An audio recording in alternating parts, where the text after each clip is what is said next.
tentang training itu seperti apa, maka sangat perlu untuk kita mulai melihat di awal ya, kalau kita bicara di training-training kita sebelumnya, apa sih sebetulnya dari tujuan dari training itu sendiri. Nah, masuk ke pembicaraan tentang kita bicara tentang gagal, gagal itu ukurannya seperti apa? Sasarannya seperti apa? Karena seringkali kegagalan terjadi karena sebetulnya sebelumnya juga memang nggak ada tujuannya gitu lah. Nggak ada sasaran yang jelas. Nah, sehingga pengukurannya juga nggak bisa benar-benar terukur. Nah, disinilah seringkali kita mengatakan, aduh, trainingnya tidak efektif, trainingnya gagal, ya tujuan trainingnya tidak tercapai. Nah, ada beberapa kali saya ketemu dengan klien, dengan perusahaan, ya, dengan beberapa corporate, dan ketika ngobrol dengan saya, mereka konsultasi, mereka ingin membuat sebuah program training yang menurut mereka baik, ya, versinya mereka itu cocok buat mereka. Saya seringkali bukan cuma menawarkan, tapi berdiskusi dengan mereka. Ya, kenapa saya berdiskusi? Karena kebutuhan setiap perusahaan itu berbeda. Sasarannya juga berbeda. Saya biasanya menanyakan, oke, apa yang diharapkan dari training ini? Kemudian saya biasanya menanyakan, audiensnya ini levelnya itu di mana? Kalau misalnya kita bicara di corporate ya. Apakah ini staff kah? Atau mungkin manajemen trainee kah? Ataukah mungkin supervisor atau leader ke atas kah? Nah, karena level berbeda, tentu saja akan berbeda juga. Bahkan kalau kita berbicara di perusahaan-perusahaan yang cukup besar, di BUMN atau beberapa perusahaan lainnya, itu biasanya digolongkan lagi. Jadi ada basic, ada intermediate, ada advance. Tujuannya untuk apa? Walaupun topik yang sama. Topik yang sama. Karena level kerjanya, ada yang memang sampai 2 tahun tuh, ada 2 sampai 5 tahun, kemudian ada juga yang di atas 5 tahun. Nah, kok dibedakan sih? Bukankah training itu dibutuhkan oleh semuanya? Jika itu hanya masalah mindset, oke. Tetapi kalau sudah mulai masuk ke skill, maka perlu dibedakan dong. Pengalaman di lapangannya jelas berbeda. Studi kasusnya jelas berbeda. Mengapa seringkali sebuah training menjadi tidak efektif? Karena training dilakukan secara pukul rata atau seragam. Pokoknya ini materinya tentang ini nih, misalnya tentang problem solving, ya udah hajar aja semuanya. Materinya tentang selling, tentang service, ya udah pokoknya materi service selling seperti inilah. Ya, mau di level apa sampai level apa sama semuanya. Nah, di sini kita kurang memahami yang namanya matriks pelatihan ya. Dalam pelatihan atau training perlu ada yang namanya matriks pelatihan. Matriks ini tergantung dari levelnya. Jadi ketika kita berbicara tentang service and selling misalnya, untuk level staff, apa yang dilakukan? Oke, staff basic ini kita masih berbicara tentang skill-skill dasar, skill dasar komunikasi, mengenali nasabah atau klien atau customer misalnya ya, kalau kita bicara di level customer service. Nah, terus kemudian berbicara tentang bagaimana dasar-dasar dari knowledge produk dan perusahaan misalnya, seperti itu. Nah, ini dasar semua nih. Tapi begitu masuk ke level yang lebih atas lagi, berbicaranya sudah bukan di sini. Areanya sudah ke problem solving. Apa yang dimaksud berbicara ke problem solving? Mulai muncul kan, karena mereka udah mulai kerja agak lama, mulai tuh studi-studi kasus muncul. Bukan lagi hal-hal yang dasar, bukan skill dasar, bukan lagi standarisasi. Dalam hal ini standarisasi adalah kalau kita bicara service excellent, itu standarisasi. Jadi kalau service excellent itu standarisasi. Kalau kita bisa bicara service excellent itu standarisasi, iya. Service excellent adalah excellent-nya menurut siapa? Jadi ada standarisasi perusahaan yang namanya checklist nanti. Misalnya, oke, kalau misalnya orang datang nih, klien atau nasabah atau customer datang, apa yang dilakukan pertama kali? Menyapa, standarisasi menyapanya seperti apa? Ya. Kemudian, cara berpakaian kita seperti apa? Cara mengucap salam, nyalamin seperti apa? Di area pandemi ini seperti apa salamannya? Ya. Ada yang memang mengatupkan tangan begini, ada yang memang cuma disimpan di kemudian menganggukkan kepala. Nah, ini perlu standarisasi. Jadi, Ini standarisasi dari mulai tingkah laku, berpakaian, attitude, salam. Kemudian bahkan sampai kalau misalnya kita berbicara tentang orang yang melayani nasabah, customer, dan sebagainya. Tadi contohnya adalah di front office. Nah, mereka ini kan memiliki waktu yang terbatas sebetulnya. Di customer service atau teller, kalau di perbankan, sangat terbatas waktunya. Nggak bisa panjang lebar melayani mereka, ngobrol panjang lebar nggak bisa. Ya, demikian juga telemarketing nggak bisa lama. Jadi waktunya ada hitungan menit. Gimana caranya dalam sekian menit itu perlu masuk info tentang A, B, C, D, E. Nah, ini checklistnya ada semua. Jadi ada sekitar 6 checklist, ada yang bahkan sampai 16 checklist untuk melakukan pendekatan dalam waktu 15 menit. Ya, pembicaraan dalam waktu 15 menit. Nah, checklist ini, apa yang perlu dipenuhi, bahkan kalau misalnya ada meja di kantor, penataan mejanya seperti apa, itu semua termasuk di dalam yang namanya service excellence. Apalagi? Nah, penataan latar belakang, setting ruang, bahkan sampai suhu AC berapa, itu termasuk di dalam service excellence. Nah, ini dasar semua nih sebetulnya. Kalau kita bicara, ini bicara dasar. Belum bicara level yang di atasnya lagi. Karena ini belum berbicara kasus loh. Baru standarisasi. Nah, di level yang atasnya lagi, kita berbicara mulai tentang studi kasus. Studi kasus bagaimana sebetulnya masalah-masalah yang muncul. Oh, ada klaim seperti ini, ada kompetitor seperti ini, customer ngomongnya gini, gimana. Nah, mulai problem solving. Ya. Cara melatihnya juga berbeda. Lebih banyak dikasih studi kasus, diajak diskusi, ya, entah group discussion atau apa. Kemudian ada game-game yang melibatkan pemikiran, game-game yang terkait dengan teamwork. Karena problem solving ini bukan hanya berbicara tentang dengan orang luar perusahaan, tetapi juga dengan rekan, setara, dan dengan atasan. Jadi mereka mulai tuh memahami itu. Nah, kalau begitu, yang di atasnya lagi apa dong? Karena ada level yang masuk ke eksekutif nantinya. Nah, di level-level eksekutif ini berbicara bukan hanya tentang problem solving, tapi bagaimana menciptakan yang namanya creative thinking and innovation thinking, di mana pemikiran mereka, kontribusi mereka sangat penting untuk kemajuan perusahaan. Nah, ini udah mulai berbeda lagi levelnya. Nah, dengan kita memahami level matriks seperti ini, maka kita mulai melihat sasaran dari orang-orang yang kita berikan pelatihan itu apa. Karena kalaupun training berjalan dengan lancar, tetapi sasarannya tidak tercapai, bisa dikatakan training itu failed. Ya. Jadi ternyata, aduh, training untuk level supervisor. Tapi yang disampaikan adalah hal-hal dasar. Nah, ini failed gitu lah. Karena apa? Mereka udah tahu itu loh. Ya. Nah, di sini perlu sekali kita menggali yang namanya sasaran. Biasanya ketika saya bertemu, saya tanya dulu, levelnya apa? Itu yang pertama, untuk mengetahui. Yang kedua, apa yang diharapkan perusahaan? Kok kita menanyakan apa yang diharapkan perusahaan? Lah iya, belum tentu perusahaan sebetulnya ingin agar kita menyampaikan atau mendelivery saja secara knowledge. Tapi mungkin perusahaan melihat, oh ini ada gap nih. Kalau kita bicara beberapa yang lalu tentang bagaimana kita mengukur kebutuhan training dari sisi perusahaan, tentu ada yang namanya gap. Nah, gap ini sebetulnya yang kita tidak tahu kan? Karena bukan kita yang melakukan penilaian terhadap kinerja. Bukan kita juga yang hidup di perusahaan itu selama waktu-waktu yang lalu. Maka perlu kita berdiskusi dengan pihak perusahaan. Ini apa sih yang dibutuhkan atau diharapkan oleh perusahaan? Ya, ini dulu sampai di sini. Nah, sekarang pertanyaannya, bagaimana jika training yang dilakukan ini ternyata bukan training di internal corporate, melainkan training bagi profesi tertentu. Misal, saya pembicara publik, Pak. Saya motivator, Pak. Saya seorang pendidik, ya, dosen, pengajar, dan lain sebagainya. Saya seorang penyuluh, mungkin saya PNS, dan lain sebagainya.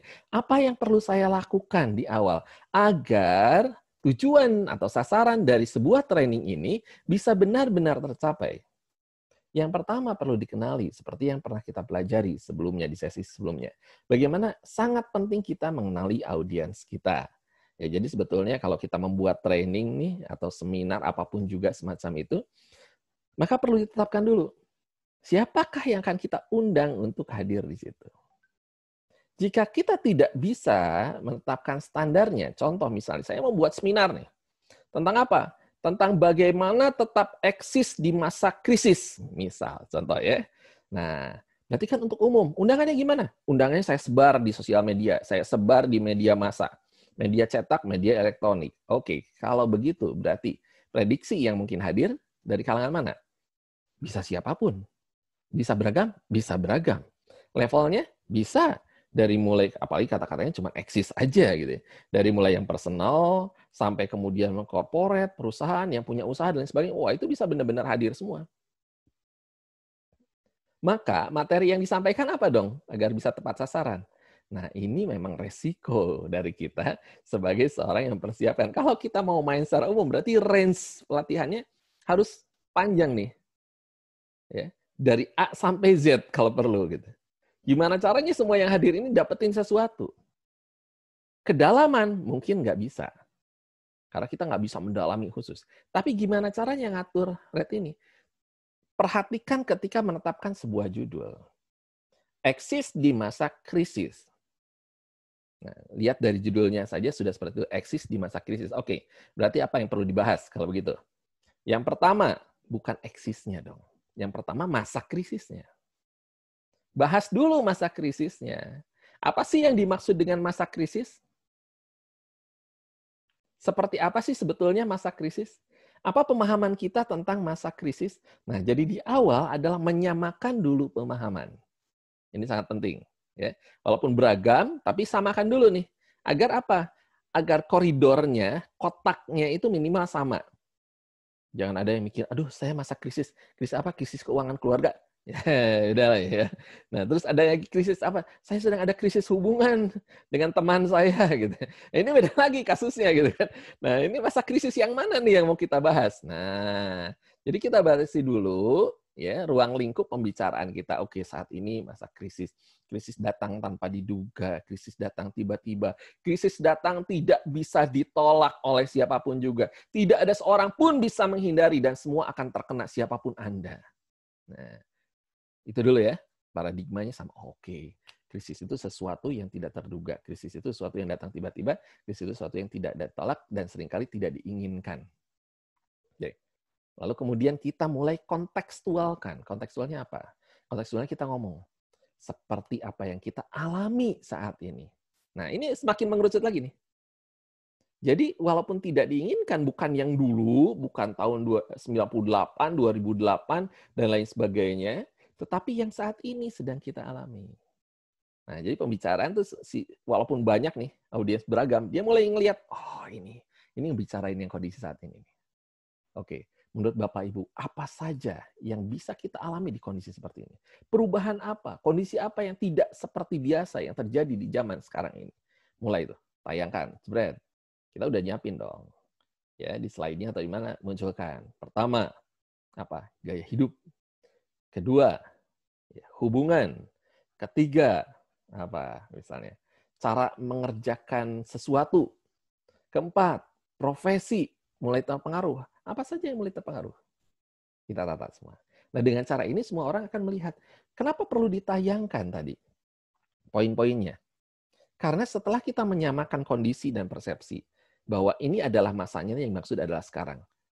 Tidak semua orang mengalami hal yang sama. Betul ya? Kita bilang, wah kita jadi kesulitan keuangan. Yang lain bilang, enggak kok, saya nggak sulit, saya biasa-biasa aja gitu ya. Saya tetap jalan. Bahkan omset saya naik di masa krisis seperti ini. Ada yang seperti itu? Ada. Misalnya orang-orang yang bergerak di bidang medis, ya, bukan medis tenaga medis ya, tapi yang mungkin di bidang peralatan medis seperti ya sanitizer gitu, masker. Nah, ini kan peluang-peluang yang sebetulnya baru. Gitu. Nah, ketika melihat itu, enggak kok saya kena. Nah, berarti munculkan lagi apa lagi nih? Sampai akhirnya kita menemukan bahwa yang diubah sebetulnya bukan apa yang dialami, tetapi yang berubah itu tatanan masyarakat, gitu ya. Kemudian gaya hidup masyarakat, faktor-faktor makro udah mulai berubah. Nah, ketika kita mulai sama nih pemahamannya, oke berarti yang berubah tatanan, bukan cuma saya loh. Artinya ketika saya bilang ada perubahan, ada hal yang terjadi, ini bukan individu berbicaranya, tapi berbicara tentang global, secara umum. Nah, kalau ini global terjadi secara umum pada orang lain, bukan cuma saya, berarti apa dong yang perlu saya lakukan? Nah, ini dipancing. Apa dong kalau gitu yang harus saya lakukan? Nah, untuk membuat kita tetap eksis di masa seperti ini, barulah kita berbicara di situ. Ya, misalnya A, B, C, D. Nah, poin-poin itu. Sehingga semua orang yang hadir sudah terkondisi untuk mereka mencari jawabannya. Oh iya, ini makro ya. Berarti saya perlu seperti apa? Baru nyampe. Dengan cara itu kita akan membuat orang-orang mulai terarah, terkondisi, dan terakhir baru kita simpulkan, maka yang hadir pun akan merasakan, oh ya, walaupun ini pendek waktunya, misalnya karena biasanya seminar nggak terlalu lama, atau penyuluhan tidak terlalu lama, tapi mereka bisa dapatkan poin-poin penting. Nah, ini caranya ya, salah satu caranya, agar kita bisa mengkondisikan seperti tadi. Baik, lalu jika demikian, apa yang dimaksudkan dengan kegagalan itu sendiri? Atau failed itu sendiri? Nah, karena sama seperti tadi saya berbicara tentang krisis, saya sekarang berbicara tentang fail. Apa sih yang dimaksud dengan fail atau gagal itu sendiri? Ada yang mengatakan, tidak tercapainya sasaran. Betul ya? Tidak tercapainya sasaran. Ada yang mengatakan, tidak terselenggara sebagaimana mestinya. Oke. Tidak tercapai sasaran, tidak terselenggara sebagaimana mestinya. Yang ketiga apa? Yang ketiga, hasilnya tidak seperti yang diharapkan. Jadi ada yang berbicara tentang proses, ada yang berbicara tentang penyelenggaraan, ada yang berbicara tentang hasil. Berbicara tentang kegagalan ini, berbicara tentang hal-hal ini. Ya. Jadi kalau kita bilang tidak tercapai sesuai sasaran, oke, kita teliti dulu sebelumnya. Itu sebabnya ketika di awal perlu berbicara dengan pihak perusahaan atau customer atau klien atau kita sendiri yang mengadakan, kita perlu tetapkan nih, sasarannya apa? Agar setting dari konten dan konteks si training itu sendiri bisa disesuaikan. Ya, ini poinnya ya, sasaran. Kemudian penyelenggaraan. Ada yang mengatakan, iya sih sebenarnya dapetin sesuatu, tapi penyelenggaraannya aduh acak-acakan. Modul nggak ada yang nerima tamu, waktunya telat. Apakah ini bisa dikatakan juga gagal? Ya, beberapa orang mengatakan, ini adalah training yang gagal, saya belum pernah loh kayak gini. Karena apa? Sebenarnya karena mereka merasa tidak nyaman dengan semua itu. Nah, gimana caranya? Oke, checklist dong. Cara yang paling tepat adalah buatlah checklist sebelumnya. Kalau saya mau mengadakan training, apa aja nih yang perlu diadakan? Pertama, survei tempat dong. Jangan pernah mengadakan training nggak tahu tempatnya di mana atau bentuk ruangan seperti apa. Settingnya seperti apa. Bahkan kita seorang trainer, sebisa mungkin kalau saya, nyaris selalu saya menanyakan, ini setting ruangannya seperti apa? Kalau saya nggak bisa hadir karena itu di luar kota, atau mungkin saya belum bisa hadir di tempatnya, saya akan minta panitia atau penyelenggara atau siapapun foto ruangannya. Kalau nggak bisa juga, itu misalnya tempat umum, hotel atau apa, karena lagi ada yang pakai, saya searching. Saya cari tahu. Ya, kalau perlu menghubungi pihak hotel, saya minta. Kirim dong foto ruangan atau gambar ruangan. Dari situ saya bisa tahu. Terus saya minta, ini ruangannya luasnya berapa kali berapa?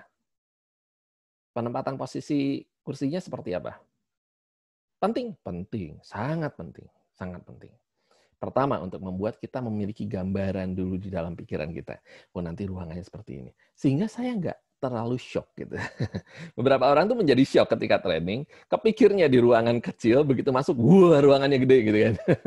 Jadi luas, aduh gimana nih, nyampe nggak ya suara saya gitu. Saya harus penguasaan ruangannya seperti apa. Nah ini kita perlu hindari, agar tidak menjadi training yang gagal, karena kita pun gugup dan kemudian blank, ya. Ya oke, kita pelajari dulu. Setting ruangan seperti apa, posisinya seperti apa. Karena ketika tempat duduknya misalnya round table, U-shape, ataupun klasikal, ini cara pendekatannya jelas berbeda.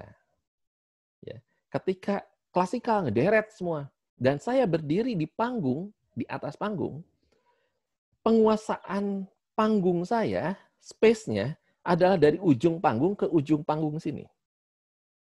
view saya, eye contact-nya adalah melihat dari ujung sini ke ujung sana.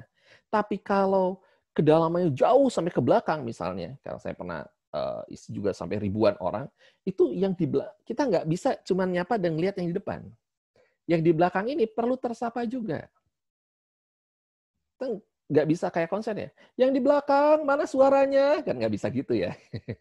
Kita ini kan agak susah juga. Jadi, tapi minimal, apa kabar Bapak Ibu? Angkat tangan seperti ini sambil lihat ke belakang. Terima kasih sudah datang. Jadi, bahasa tubuh yang digunakan bukan cuma kecil. Terima kasih, selamat datang sambil ngelihat ke depan gitu ya. Nah, itu yang di belakang nggak ngerasa tersapa. Nah, jadi misalnya seperti itu. Kita udah persiapan, oke, nanti skenarionya seperti ini. Kemudian, ketika kita U-shape itu bentuknya U, dan kita biasanya di tengah di sini ya, berdirinya di sini. Begitu berdiri di sini kan berarti ada orang di sebelah sini, sebelah sini, sebelah sini. Kiri, kanan, dan depan kita. Ada yang di pinggirnya kita, kiri kanan, ada yang depan kita. Nah, di sini kita perlu gini.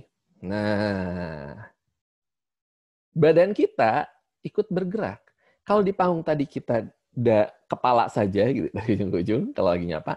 Kalau ini enggak, badan kita perlu ikut. Dari ujung ke ujung karena bentuknya U gini di depan ya.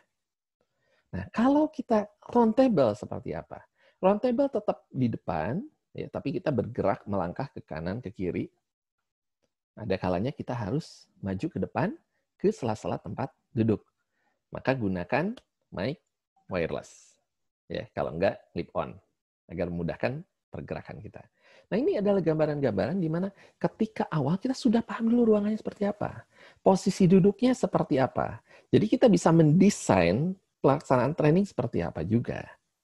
Nah, gunanya apa lagi? Misalnya, training ini kan berjalan durasi berapa lama? Ini perlu diketahui.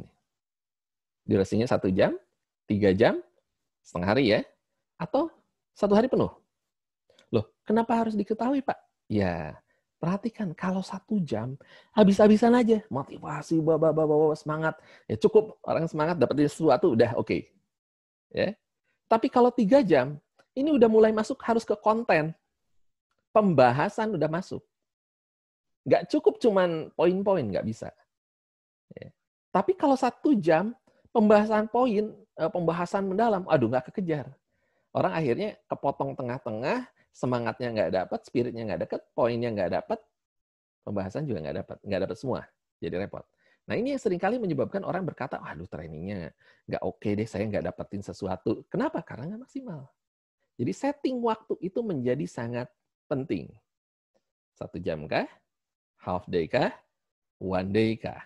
Kalau one day, pemilihan waktu menjadi sangat penting karena apa? Terkait orang yang duduk terus-menerus di dalam sebuah ruangan.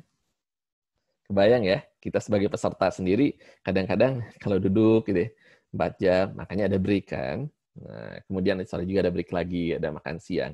Nah, yang jadi masalah biasanya, masalah terbesar itu kalau sudah selesai makan siang. Ya.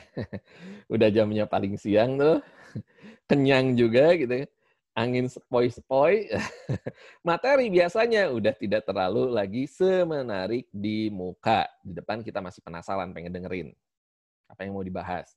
Setelah mulai berjalan tuh, sekian jam, oh udah kebayang, oh ginilah. Udah gitu dikasih topiknya yang pas makan siang, setelah makan siang. Topik yang sudah dikenal lagi. Judulnya tuh yang sudah dikenal oleh peserta. Udah langsung, udah kebayang deh gini. Jadi mereka merasa, kan bener kan, cuma ngebahas gini aja. Udah. Paling nanti belakangan aja dia nanya. Apalagi nggak ada tes belakangnya ya. Kalau 2 hari kadang-kadang masih ada tes belakangnya.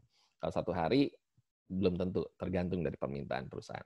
Makanya kalau saya biasanya di depan, kalau untuk corporate dan lain sebagainya, saya buat, maksudnya in-house-nya kalangannya khusus, itu saya buat pre-test dan post-test. Nah, judul-judul dan tema yang menarik, modul yang menarik, tempatkanlah itu setelah makan siang. Yang membuat orang penasaran. Jadi kalau kita berbicara tentang selling, misalnya contoh, itu dari depan saya belakang ngomong selling. Selling adalah bla bla bla bla. Teknik selling antara lain gini. Ada handling objection, ada ini, ada ini. Ini kan teori semua. Kapan itu diberikan? Bukan nanti, di depan. Oke. Kemudian ada yang namanya teknik menggantung. Teknik menggantung itu berikan mereka sedikit role play atau praktek sebelum makan siang. Ketika mau masuk siang, nah ini akan kita bahas lebih lanjut setelah makan siang nanti. Apa maksudnya? Selama makan siang, mereka akan bilang, iya ya tadi, aduh barusan. Nah, mereka udah mulai bisa praktek nih. Contoh kalau saya ngajar DISC, saya mulai di depan itu, pemahaman dasar tentang personality dan lain sebagainya. Begitu mau makan siang, saya udah mulai, nah ini contohnya, kita coba praktek dikit. Saya tayangkan tayangan. Nah, coba menurut Anda ini tipenya apa? Mereka nebak-nebak rame. Oh ini, ayo silakan. Yang di sebelah sini gimana? Nah, misalnya rame. Wah, kan rame. Sebenarnya apa sih? Penasaran ya seperti apa? Oke, nanti kalian coba diskusikan dengan teman-teman. Setelah selesai makan siang, kita akan bahas sama-sama. Nah, ini contoh misalnya. Ya. Plus, setelah makan siang, saya akan kasih tahu tipsnya. Bagaimana cara cepat untuk bisa mengenali tipe-tipe ini.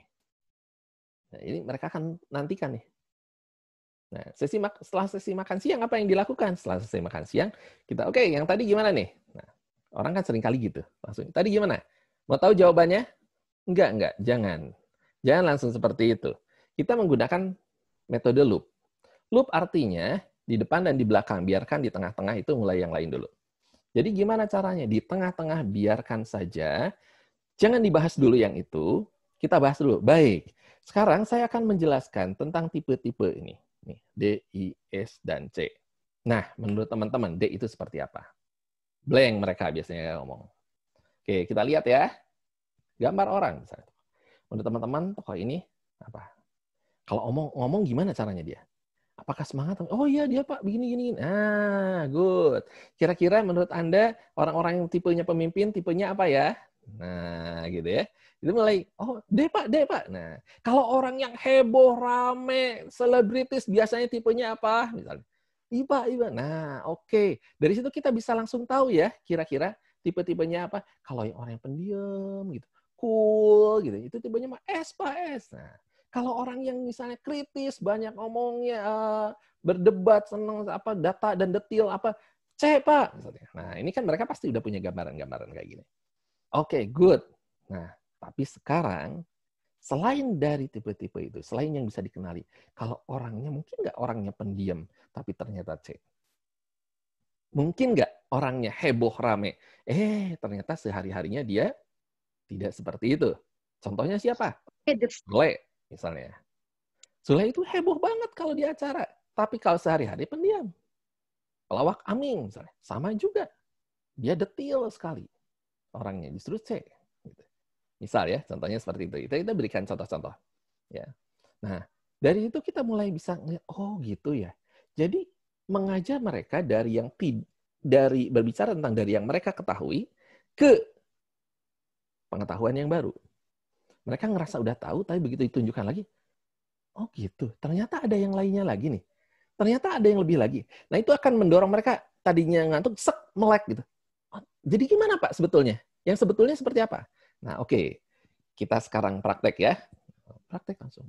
Perbanyak di situ. Sampai mereka lupa tuh ngantuknya. Lupa ngantuk tuh biasanya udah lewat jam 2. Jadi kalau kita berhasil antara jam 1 jam 2 bertahan, bahkan grafik yang dinaikin, lewat jam 2:04 tuh malah jadi segar gitu. Ya. Sama seperti kita kalau ngantuk, aduh ngantuk banget nih malam-malam. Kalau kita bertahan tuh biasanya udah lewat nih ngantuknya.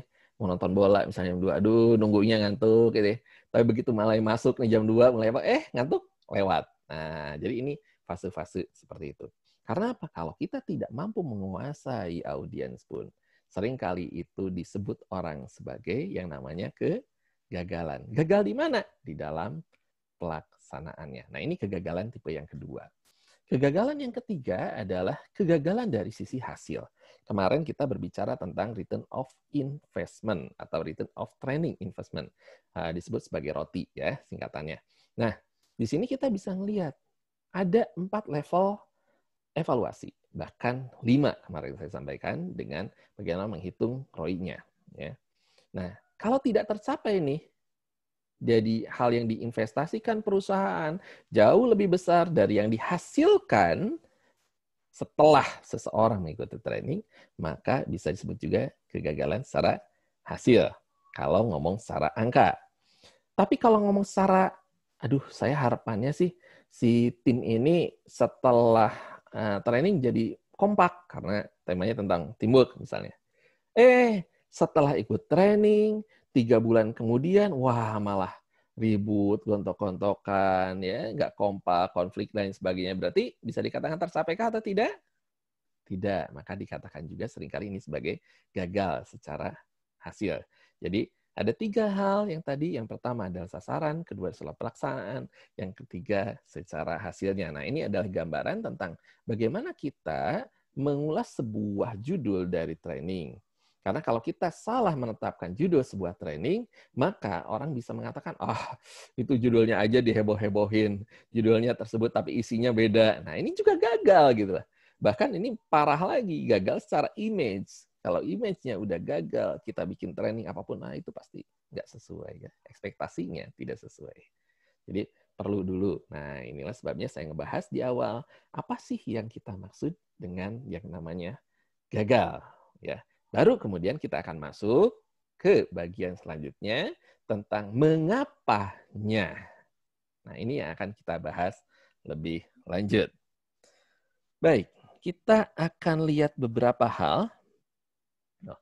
Sebelumnya saya lihat ini ada chat. Oke, apakah...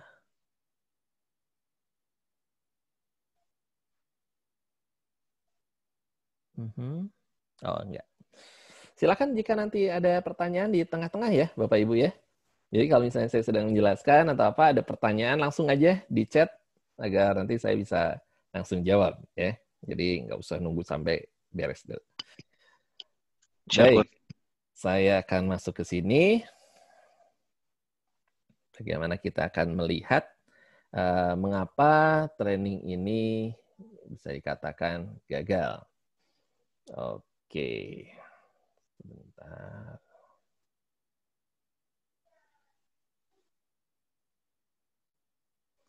Iya.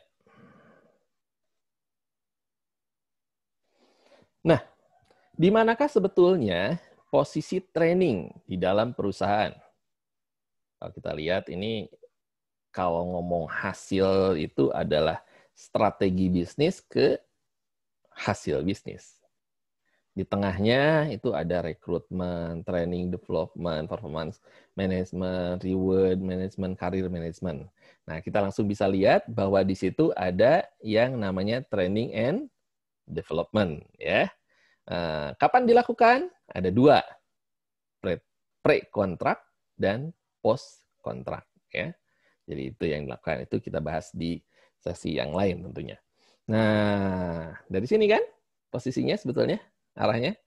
Setelah seorang rekrut, maka dia perlu untuk training and development. Karena kalau ini tidak dilakukan, maka performance-nya bisa jadi tidak tercapai. Ya, misalnya dia seorang yang sangat pengalaman, luar biasa di industri yang sama bahkan, tapi di perusahaan yang lain. Apakah etos kerjanya sama? Budaya kerjanya sama? Apakah kebijakan peraturan sama? Apakah produk sama? Tentu tidak. Timnya sama? Berbeda. Ya. Kebiasaan habit sama? Tentu beda. Disinilah perlunya yang namanya training. Nah, karena kondisi yang berbeda, maka tentu dia membutuhkan adaptasi yang berbeda juga. Ya, antara kondisinya dengan ekspektasi dari atasan, ya, dari orang-orang yang sudah ada sebelumnya, dengan kondisi ideal yang ada di perusahaan, sehingga dia perlu mengejar nih, agar selevel sini. Disinilah perlunya development. Development ini akan terkait erat dengan training, tetapi tidak selalu hanya training. Karena di sini nanti ada kolaborasi dengan bidang-bidang lainnya. Contoh, konseling dan coaching. Ya, ini menjadi sangat penting. Ya, next di hari Minggu ya, Mas Ringga ya. Kita ada sesi tentang eksekutif. Betul ya? Nah, di situ kita akan membahas juga tentang bagaimana melakukan coaching agar menjadi efektif sehingga membuat training-training kita ini efektif di dalam penerapan hasilnya nantinya. Ya, jadi coaching after. Ini benar-benar praktis nanti karena ada coaching skill juga di hari Minggu yang kita akan pelajari. Nah, contoh lainnya lagi apa? Mentoring. Ada orang di coaching, nah mentoring tugas dari atasannya biasanya. Makanya kalau dia tidak sempat di perusahaan ada yang namanya buddy. Buddy itu orang yang senior yang ditempelkan untuk mendampingi. Biasanya di masa inisiasi atau di masa awal atau di posisi yang baru, ya seperti itu. Oke, kita lanjut. Nah, perlu dilihat ya jadinya dalam hal ini. Perusahaan pengennya seperti apa, kondisi orangnya seperti apa, sehingga ketahuan gap-nya, dan ini yang dilakukan training dan development.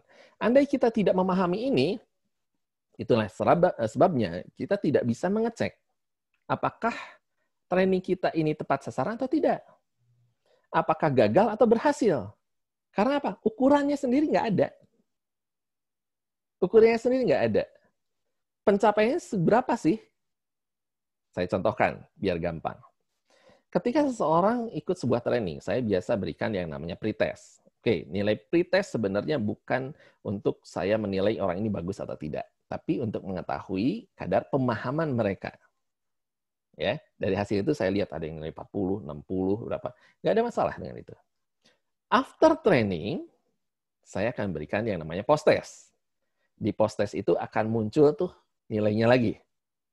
60, 80, 90, bahkan ada yang 100. Oke, soal pretest dan soal post-test, apakah sama atau berbeda? Sama. Kalaupun tidak sama persis, tetapi bidang atau kategori atau kisi-kisi yang ditanyakan itu sama. Kenapa? Untuk mengukur before after-nya. Sebelum ikut training dia seperti ini, setelah ikut training dia seperti ini. Secara sisi pemahaman. Jadi yang diukur apanya? Apakah nilai akhirnya? Oh, enggak juga. Kalau sebelumnya waktu pretest nilainya 70, setelah post-test nilainya 80, berarti kenaikannya berapa? 10 nilainya. Ya. Sementara nih, misalnya, ada yang 40, begitu setelah post-test, hasilnya jadi 80. Berarti kenaikannya 40. Nah, kalau ada kenaikan 40, semestinya yang tadinya 70 bisa naik dong. Tidak hanya 10 dong, minimal jadi 90, kalau bagus bisa 100. Ini peningkatan maksudnya. Kalau sampai rata-ratanya mentok nanti di 80, berarti kita bisa evaluasi.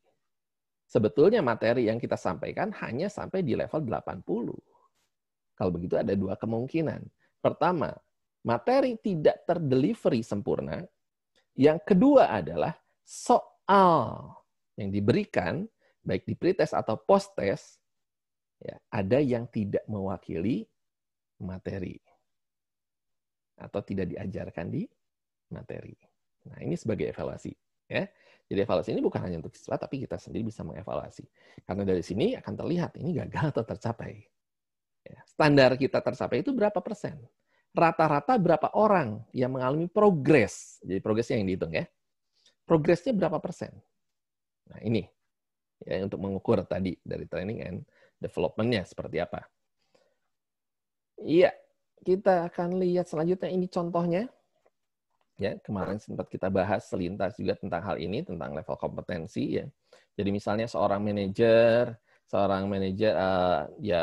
bukan manajer mungkin leader atau apa, ditempatkan di satu bidang, maka akan ada kemampuan manajerial kompetensi yang dibutuhkan, kemudian ada fungsional kompetensi, ada dua. Ya. Manajerial kompetensi ini sebetulnya sering orang mengatakan, Pak ini bukan technical Pak, ini soft skill. Oke, fine. Gitu. Kalau gitu yang teknikalnya yang mana? Yang fungsional, ya, atau hard skill-nya. Nah ini misalnya disyaratkan untuk level tersebut. Kalau bersihnya 4 ini skalanya 4 kebetulan ya. 4, 3, 4. Oke, fine, good. Ini ditetapkan dari awal. Ya. Kenapa perlu ditetapkan dari awal? Agar tadi saya bilang, sasarannya udah jelas dulu. Jadi bisa terukur. Nah, lalu ada orang yang kemudian di posisi tersebut, atau akan jadi posisi tersebut, ternyata dia setelah dinilai dari kerjaan, assessment, dan lain sebagainya, nilainya seperti ini. Tahuan dong? Nah, dari sini kita lihat gap-nya. Collaboration-nya bagus, berarti ada gap? Tidak. Problem solving-nya, oke, cukup. Leadership-nya -1, berarti ada gap di situ. Nah, dari sinilah kemudian kita lihat nih orang tuh butuh diapakan. Maka kita tetapkanlah training and development program. Ya. Nah, apakah ini bisa ditetapkan per kondisi personal? Kemarin kita lihat bahwa ada yang personal seperti ini untuk memperlengkapi. Ada juga program yang sudah disetting sebagai prasyarat sebuah posisi. Nah, yang ini memang perlu sudah dilakukan sebelumnya. Jadi misalnya nih target yang di awal tadi. Nah, yang ini udah ada dulu nih training dasarnya untuk semua ini. Nah, setelah ini kemudian kita lihat apakah kemudian dalam jangka waktu berjalan selama 1 tahunkah atau 6 bulankah, ya.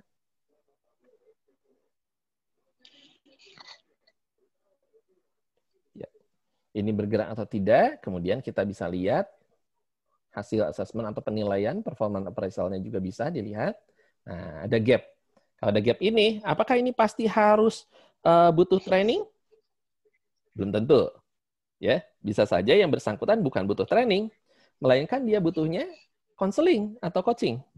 Jadi kita lihat dulu nih, di sisi mana dia membutuhkan hal tersebut untuk di development. Makanya tadi training and development, bukan hanya training. Oke, nah sekarang kita lihat lebih lanjut di bagian selanjutnya. Karena di sini kita udah lihat. Nah, urutannya seperti apa sih sebetulnya untuk training ini, untuk pelaksanaan sebuah alur training? Yang pertama, jelas kita tetapkan dulu. Needs-nya apa? Ya, sasarannya apa yang dibutuhkan? Gap-nya seperti apa? Baru kita tentukan dari sini objektif trainingnya apa? Tematiknya apa? Ya, kalau dari tadinya kompetensi nih, untuk sebuah posisi dia butuh kompetensi A, B, C, D, E, F, G ya. Kalau kita mengikuti BNSP untuk sebuah profesi, di situ ada SKKNI-nya ya. Jadi SKKNI-nya bisa lihat nih, poin kompetensinya seperti apa. Nah, nanti kita lihat kompetensi yang mana saja dan sebagainya ya bagi teman-teman yang sudah ikut di kelas training trainer corporate trainer dan public speaking, itu ada ya, kita akan belajar tentang hal itu. Dan kita juga nanti akan belajar bagaimana menyusun modulnya berdasarkan hal tersebut. Oke, di training delivery kemudian mulai masuk. Dan kemudian nanti terakhir baru ada evaluation. Saya akan cepat di sini. Nah, setelah bertanya dan ngobrol panjang lebar tentang failed itu seperti apa, maka saatnya kita masuk ke bagian tentang training. Ya, training itu sendiri sebetulnya apa sih? Apa sebetulnya yang dimaksud dengan training?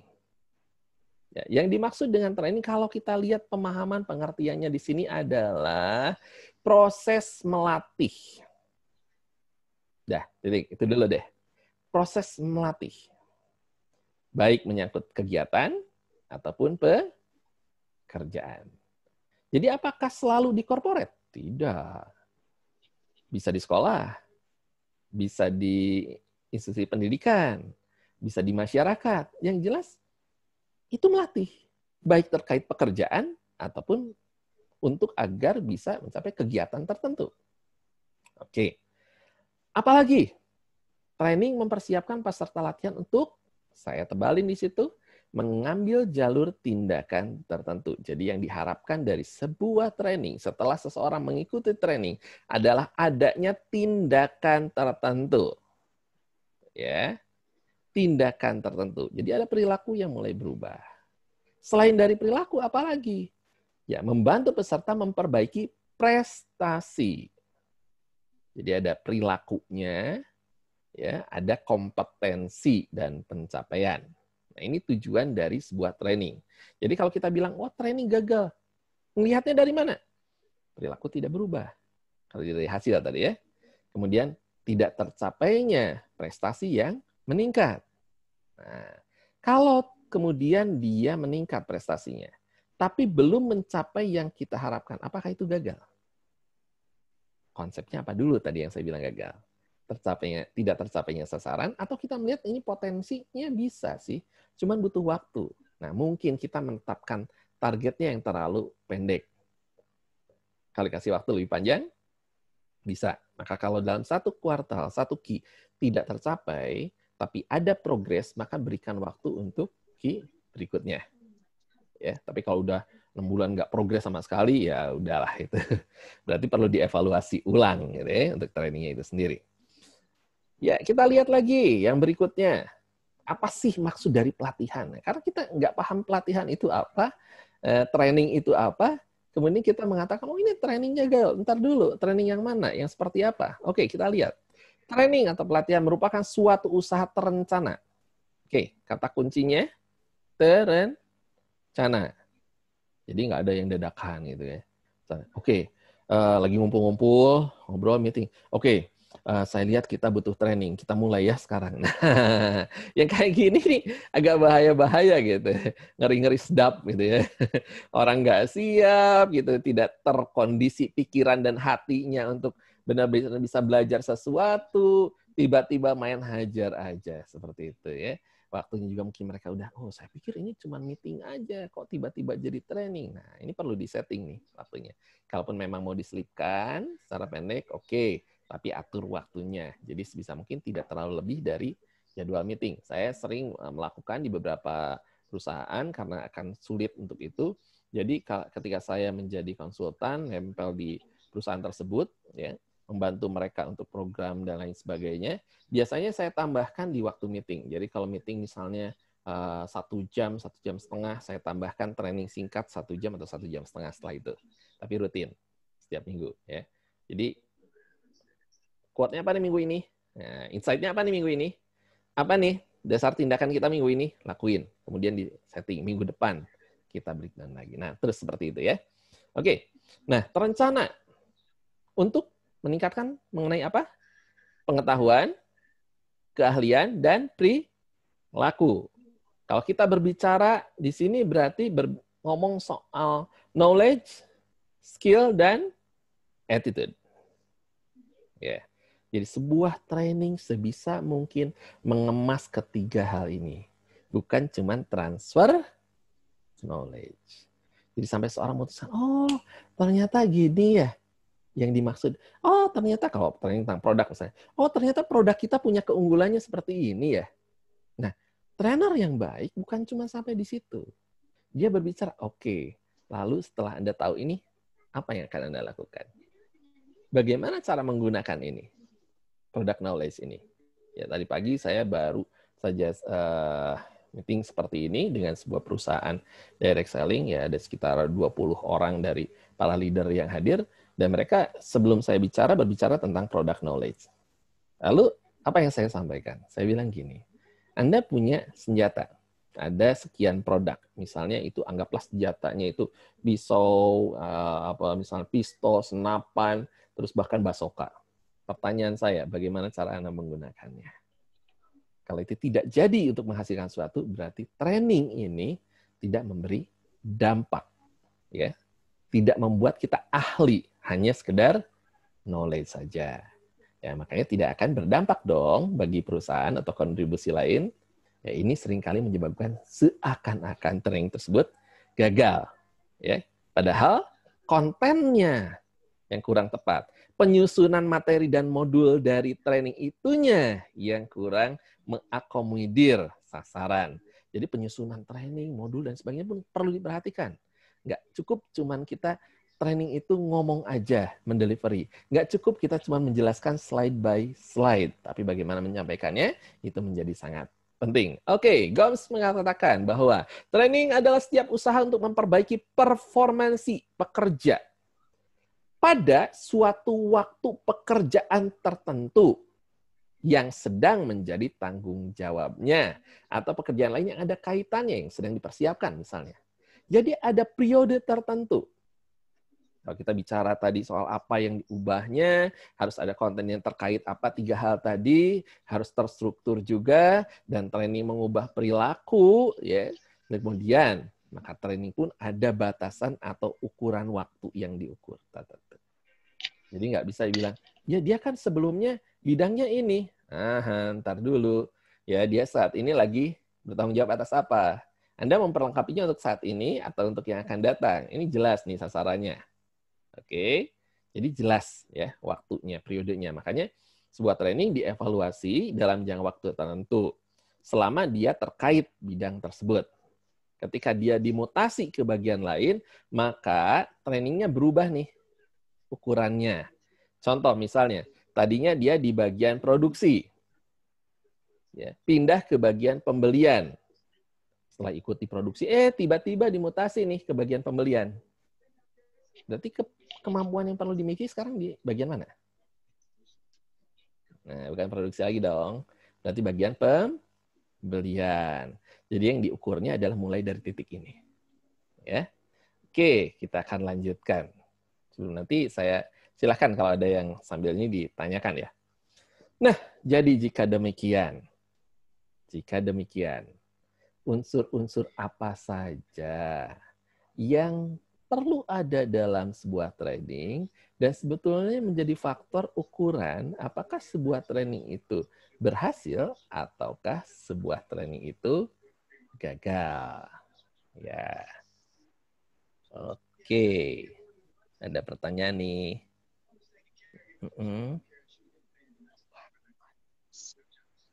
Ya, saya baca dulu sebentar ya, Pak Ibu.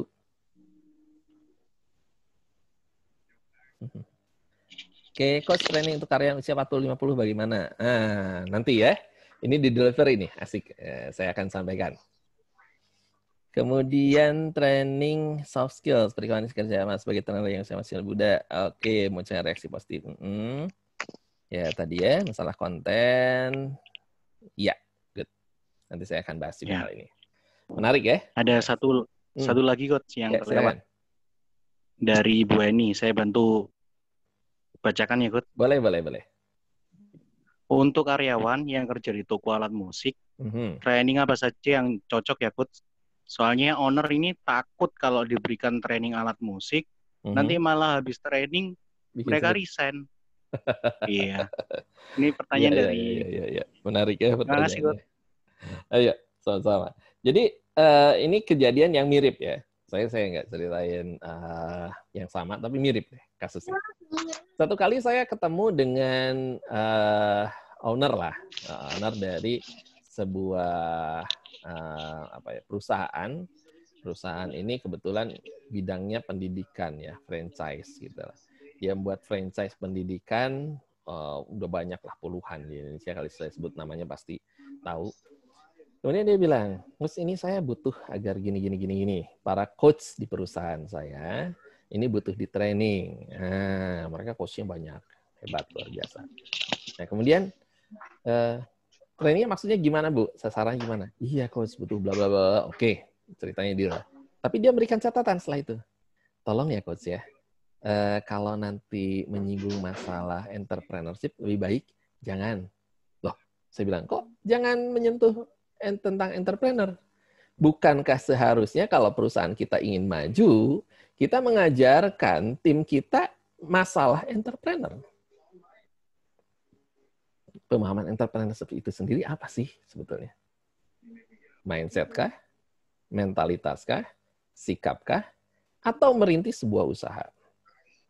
Kebanyakan kan berpikir, jiwa entrepreneur, berarti harus bikin usaha baru gitu ya. Nah, ternyata kenapa dia punya traumatik hal tersebut? Sebelumnya, dia pernah undang seorang trainer di Jakarta, training. Kemudian, diadakan di semua daerah di Jakarta, trainingnya. Nah, disampaikanlah topik tentang entrepreneurship. 1 bulan katanya, sebulan setengahan lah setelah training itu, banyak yang mengajukan diri resign ternyata. Lucu, banyak yang mengajukan. Kenapa? Karena dapat materi tentang entrepreneurship gitu ya. Jadi pada bikin usaha sendiri.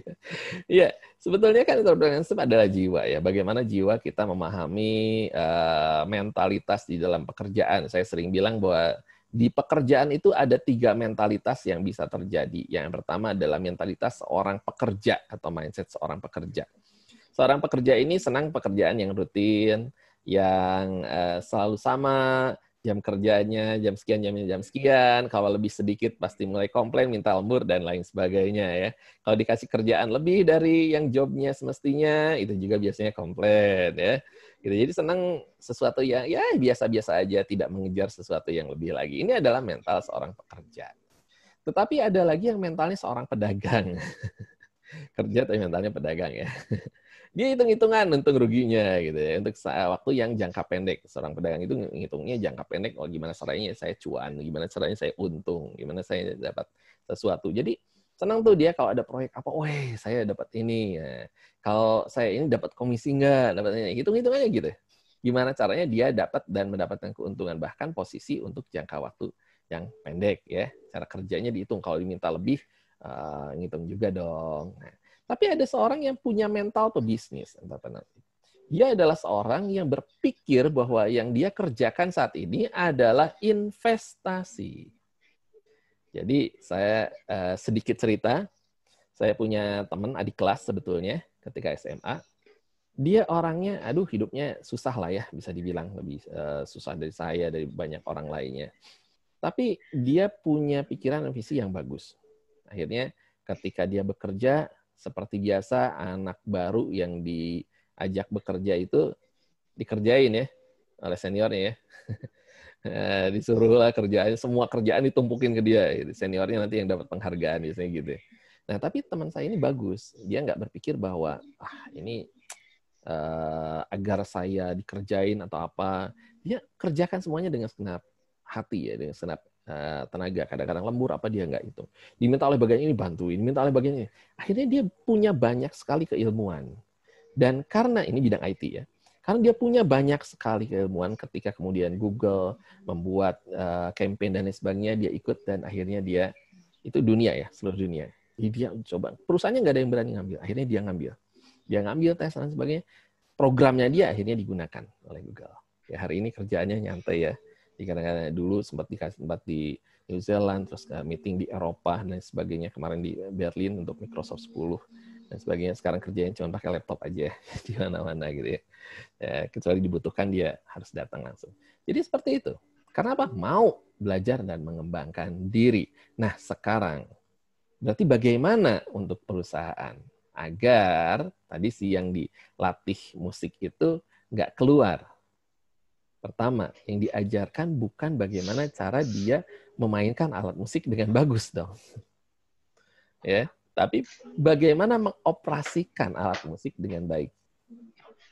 Sebatas demo saja. Oke, pengenalan produknya. Ini alatnya seperti ini, karena tahu alat musik ya.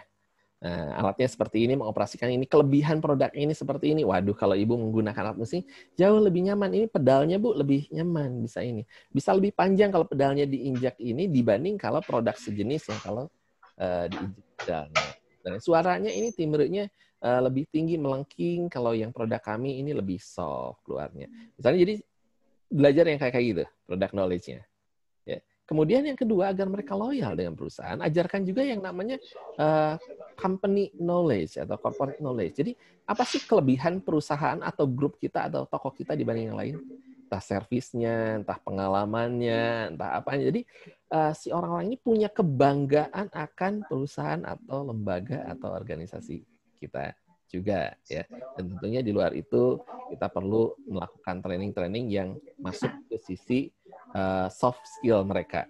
Contoh leadership, communication skill, atau mungkin ilmu-ilmu yang lain yang bisa digunakan di dalam melakukan penjualan, tapi di sisi lain juga berguna untuk kehidupan mereka, tentang awareness lah, tentang healthy dan lain sebagainya. Mereka merasa, saya di sini bukan cuma diperas, tapi saya dapat ilmu yang bermanfaat bagi saya. Itu pun akan buat mereka sayang. Malam Pak Helmi. Seperti itu. Oke. Coach, ada yang bertanya? Assalamualaikum Pak Helmi. Oh, waalaikumsalam. Nah, Mas Ari juga. Oh ya, Pak Rahmat ya. Saya Rahmat dari Bandung. Iya, Pak Rahmat. Ini titip pertanyaan, mudah-mudahan bisa terjawab. Silakan, Pak. Banyak pertanyaan kali, mudah-mudahan bisa terjawab nanti kebagian gitu maksudnya.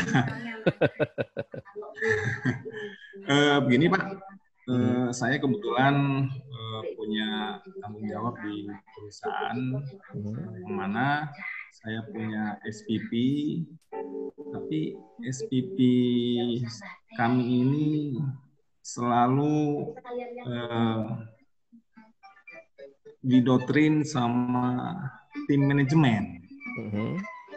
Jadi untuk misalnya ada SOP yang dilanggar sama operator produksi itu, manajemen lebih aktif daripada SPP.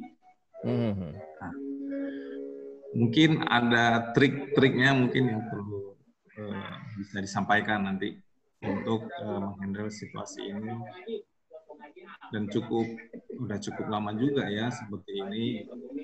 Jadi malah lebih aktif itu manajemen daripada SPP-nya gitu. Mengintervensi maksudnya Pak? Gimana? Intervensi ya? Manajemennya mengintervensi tugas-tugas atau SOP dari supervisor seperti itu. Iya, karena actionnya kurang. Actionnya itu kurang dari si SPP-nya. Jadi kita melihat, wah kenapa jadi harus manajemen yang action dulu ya? Oke, fine.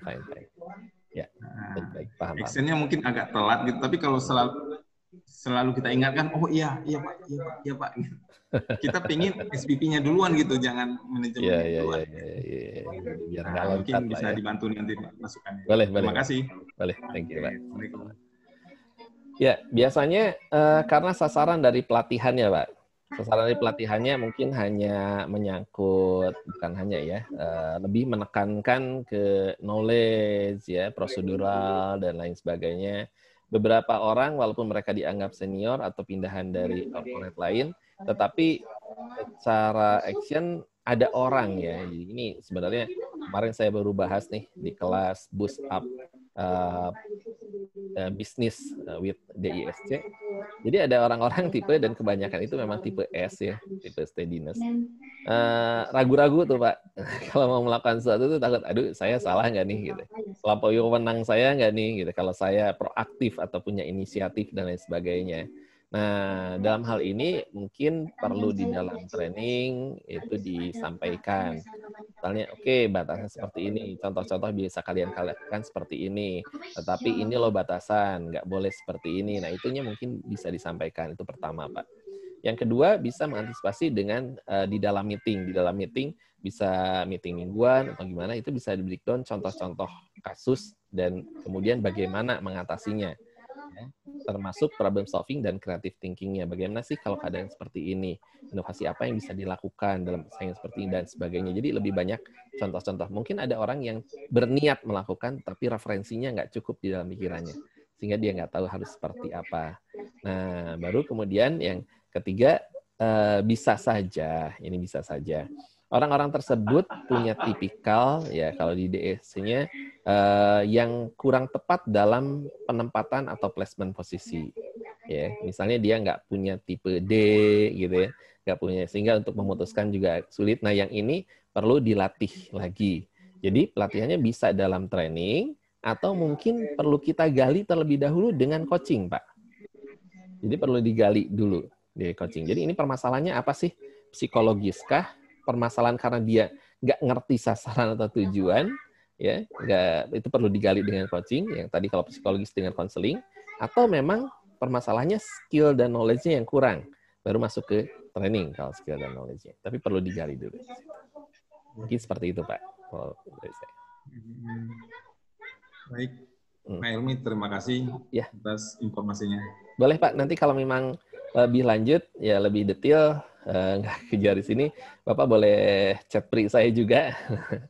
Chat pribadi pada saya, nanti kita bisa diskusi lebih lanjut, Pak. Oke, baik.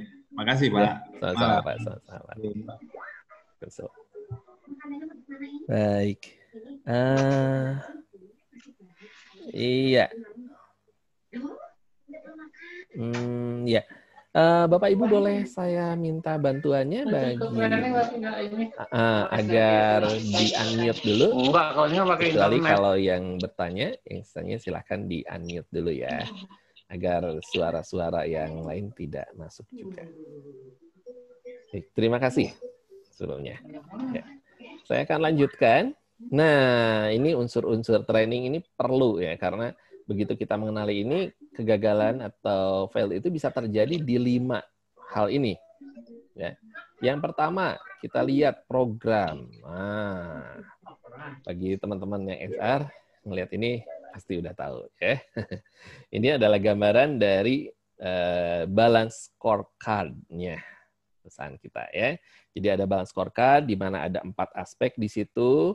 Nah, kalau kita lihat lebih lanjut di sini ada lebih terlihat ya, lebih jelas di sini ada people development, business process, customer, dan finansial. 4 bidang ini yang kemudian kita lihat di balance scorecard perusahaan.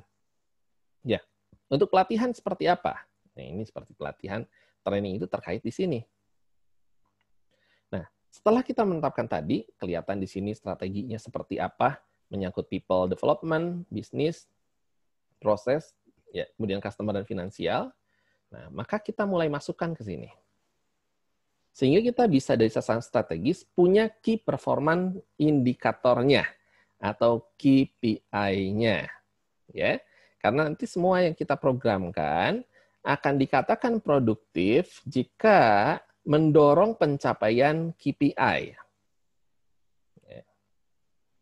Kita lihat di sini, nah ini indikator untuk menerapkan rekrutmen basis kompetensi apa, pola pelatihan berkelanjutan seperti apa, jumlah jam latihan. Nah ini indikator-indikatornya ya. Oke, di bagian terpisah atau mungkin di sesi yang nanti lama kita akan bisa membahas hal ini juga tentunya. Oke, indikator seperti ini. Nah, baru kita masukkan ke dalam tabel KPI seperti ini. Ya, agar bisa dilihat nanti targetnya seperti apa, pencapaian seperti apa, sehingga skornya. Dari sini bisa dievaluasi nih. Yang nggak tercapai sebelah mana ya? Nah, sehingga kita bisa membuat program lanjutannya.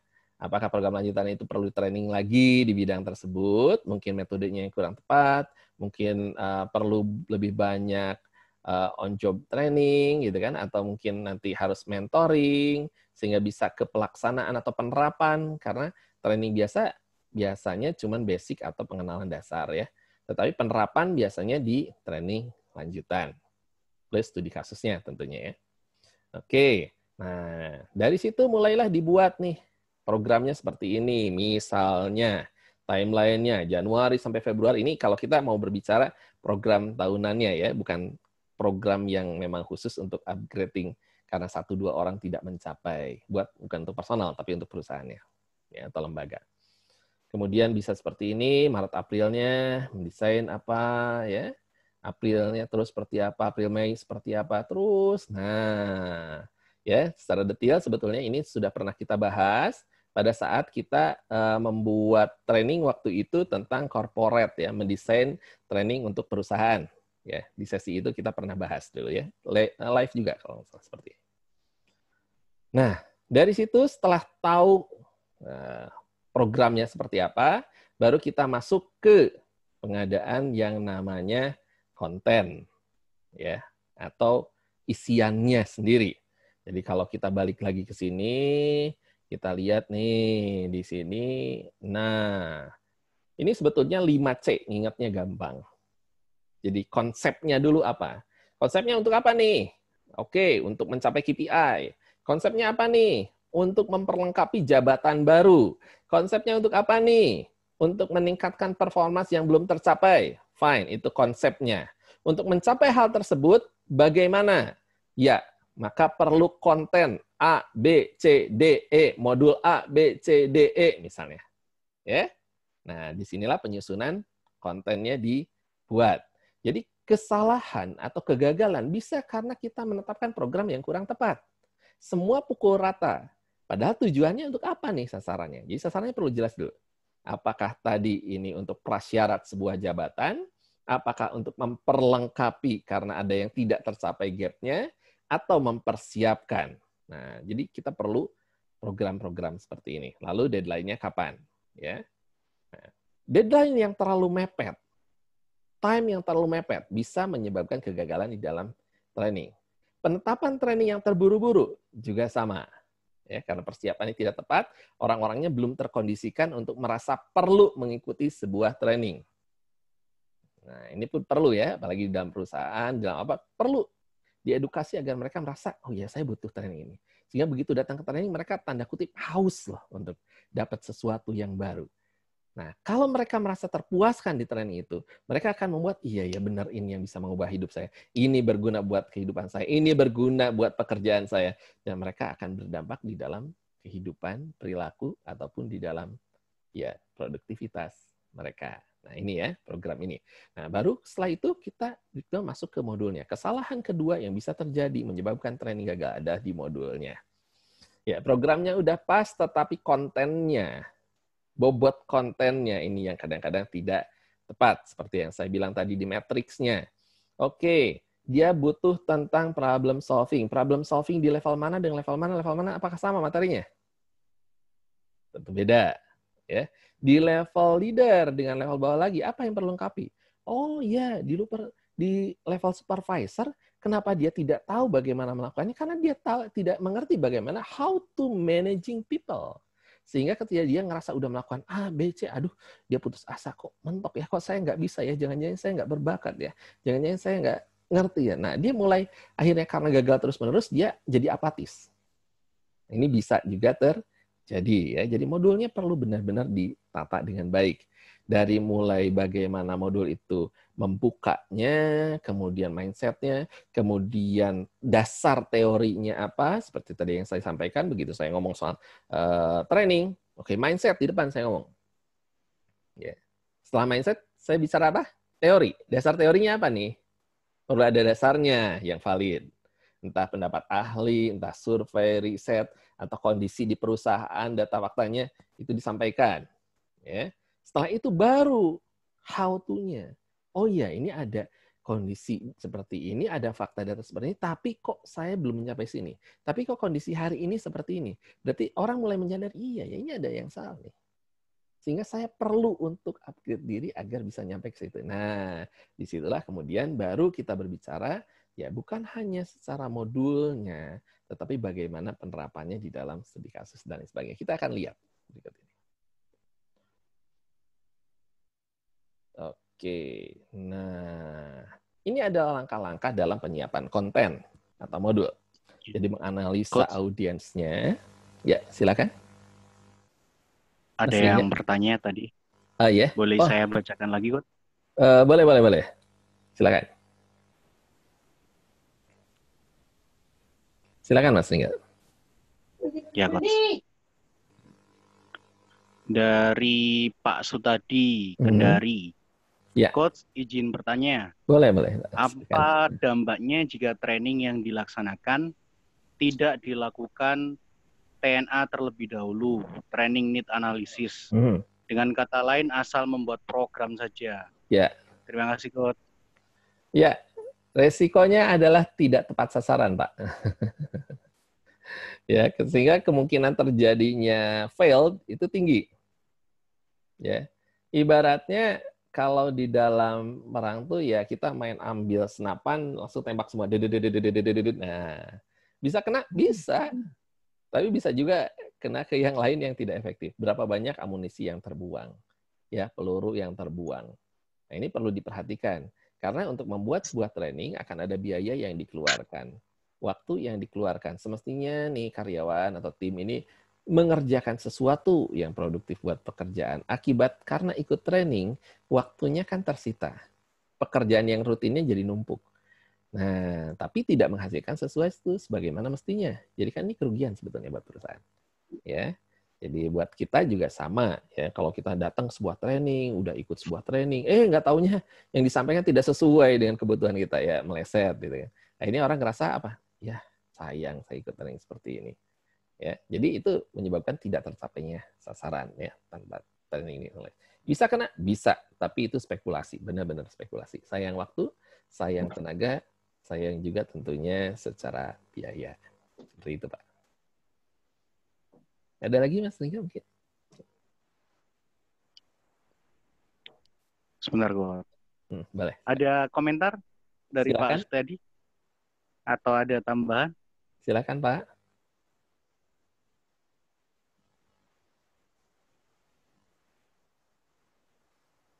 Boleh di-unmute atau di-chat? Ya, boleh. Silakan. Kalau nggak langsung, boleh di-chat juga, Pak.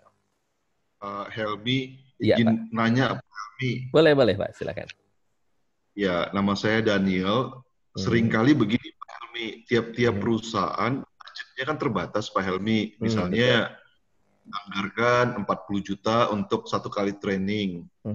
Padahal seperti problem solving yang Bapak sebutkan, harusnya training untuk level staff, supervisor sampai direksi itu beda. Masalahnya cuma satu Pak, misalnya staffnya cuma ada 10, manajernya ada 2, direktur ada 1. Itu biasa dicampur tuh Pak. Karena nggak training manajer 2 orang ya nggak jalan Pak. Nah bagaimana Pak meyakinkan kepada direksi kalau kita pisah berarti ada 4 training terpisah. Kalau kita 1 training 40 juta berarti 40 kali 4 160 juta. Dijamin si pemilik tidak mau. Dan kalau 2 orang pun nggak mungkin si trainer mau dibayar per orang, pasti trainer maunya dibayar per hari ya Pak ya. Iya. Maksud 2 orang misalnya 4 juta, 8 juta loh. 1 itu 40 juta Pak. Nah, kira-kira gimana nih Pak? Terima kasih Pak. Ya, sama-sama Pak. Ini pernah saya alami, jadi ada perusahaan yang datang, saya sebutlah ini perusahaan internasional sebetulnya ya, perusahaan besar, ya karyawannya 80.000 lah di Indonesia sendiri. Ya, dan pengembangan beberapa pabriknya lah. Ya, hari ini lagi terkenal, ya lagi mengembangkan beberapa banyak.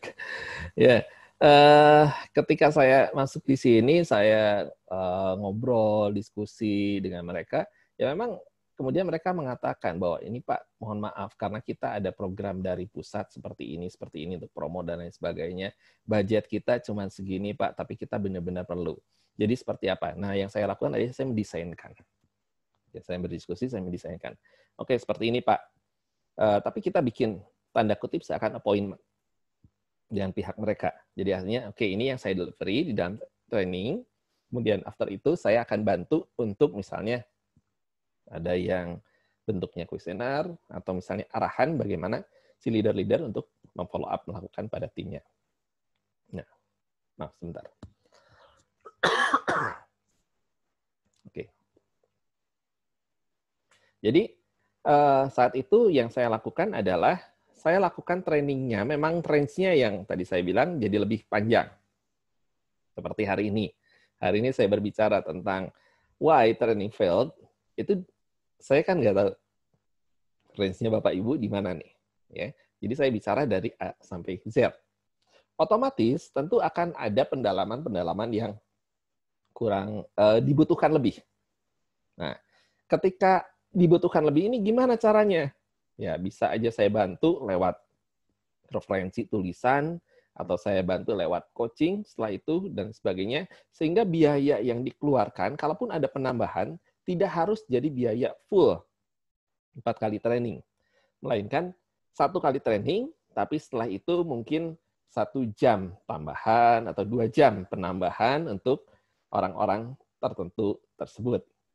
Ini balik lagi memang trainernya ya, mau atau tidak untuk melakukan seperti itu.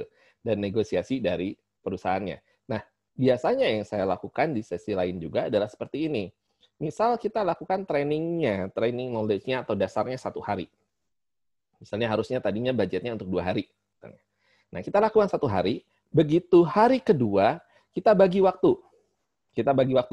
Mulai di breakdown nih, misalnya untuk staff. Untuk staff itu 1/2 hari, kemudian untuk yang level leader ke atas, itu 1/2 hari berikutnya. Siang ke sore, misalnya. Nah, di pagi kita memperdalam lagi bagaimana praktisnya, bagaimana mereka sesuai posisinya, mereka tentu saja ada dalam prosedur, otorisasi, koordinasi. Ya.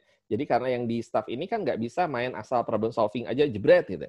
Sementara dia nggak ngelihat kebijakan dari perusahaan dan kebijakan dari leader tanpa melakukan koordinasi kepada leader. Jangan sampai nanti dari perusahaan ternyata tidak ada support seperti itu. Gitu. Misal seperti itu ya. Nah, tapi bagi yang siang, ini udah mulai problem solving-nya lebih mengarah ke creative thinking juga. Pemunculan ide-ide, kemungkinan-kemungkinan, kemudian misalnya membuat yang namanya decision tree, ya pohon keputusan, dan lain sebagainya, lebih praktek sana. Jadi, bagaimana mendesain pembelajaran itu sendiri agar di basic-nya tidak terlalu lama. Tapi yang penting dipahami. Nah, prakteknya itu yang dibagi jadi 2 sesi. di hari berikutnya. Biasanya yang saya lakukan seperti itu, Pak. Kecuali kalau misalnya trainingnya ternyata saya bawa asisten, nanti di sesi hari kedua di-split tuh, dibagi 2. Jadi kayak kelasnya gitu ya. Ini kelas 11 ini dengan waktu yang sama. Ya, saya share dengan asisten saya biasanya untuk fee dan sebagainya. Itu bisa dilakukan juga, Pak. Seperti itu, Pak. Terima kasih, Pak Helmi. Iya. Sangat membantu. Terima kasih juga, Pak Daniel. Sama. Saya masih hijau, Pak. Kepingin belajar terus, Pak. Aduh, sama-sama, Pak. Saya juga terima kasih banyak. Senang bisa diskusi. Baik, silakan Bapak Ibu. Ada lagi? Saya lihat di sini ada ya, di pertanyaan, Mas. Enggak ya? Ada, Coach. Ini dari Mas Budi. Coach, mohon pencerahan untuk proses training yang dilakukan secara virtual. Komposisinya ya? Komposisi seperti apa yang tepat untuk dalam setting waktu antara penyampaian materi dengan ice breaking untuk memecah kebosanan, Coach? Iya, ice breaking. Oke. Menarik ya ketika kita bicara soal ice breaking. Ini ya di sesi kelas panjang kemungkinan saya akan bahas tentang ini, tentang bagaimana beberapa teman-teman juga saya minta untuk membuat video secara pribadi praktek dan kemudian saya review satu persatu. Karena sangat penting untuk mengatur timing ya. Timing kita hari ini berbicara secara virtual berapa lama nih? 2 jam ya kita bicara. Nah, bagaimana ngaturnya di depan tadi? Nah, mungkin kita perlu setting kapan saya menyampaikan, jeda dulu sebentar, saya muncul, kemudian kita diskusi, tanya jawab, masuk lagi sesi, kemudian tanya jawab lagi. Jadi nggak bisa tuh terus sepanjang itu ngomong terus, baru di belakang nanti pertanyaan. Nggak bisa. Ya. Nah, ini perlu dipelajari juga. Ada perbedaan kita live seperti ini dengan di kelas yang tulisan. Di kelas tulisan seperti di WA misalnya, itu ada kalanya kalaupun kita nanya nggak ada yang jawab. Ketika kita ngomong nggak ada yang respon. Bisa terjadi, bisa gitu lah kejadian seperti itu. Karena nggak live kan. Jadi orang-orang kadang-kadang berpikir gini, saya ikut kelas WA, atau nanti ada waktu saya baca aja gitu kan. Tapi pada saat waktu training sendiri sebetulnya nggak hadir gitu kan. Nah baru terakhir baru muncul gitu, di depan nyapa, di belakang muncul gitu pertanyaan. Nah, biasanya seperti itu. Ya beberapa ya, ada seperti itu. Nah tapi kalau kayak gini, kita perlu atur ritmenya.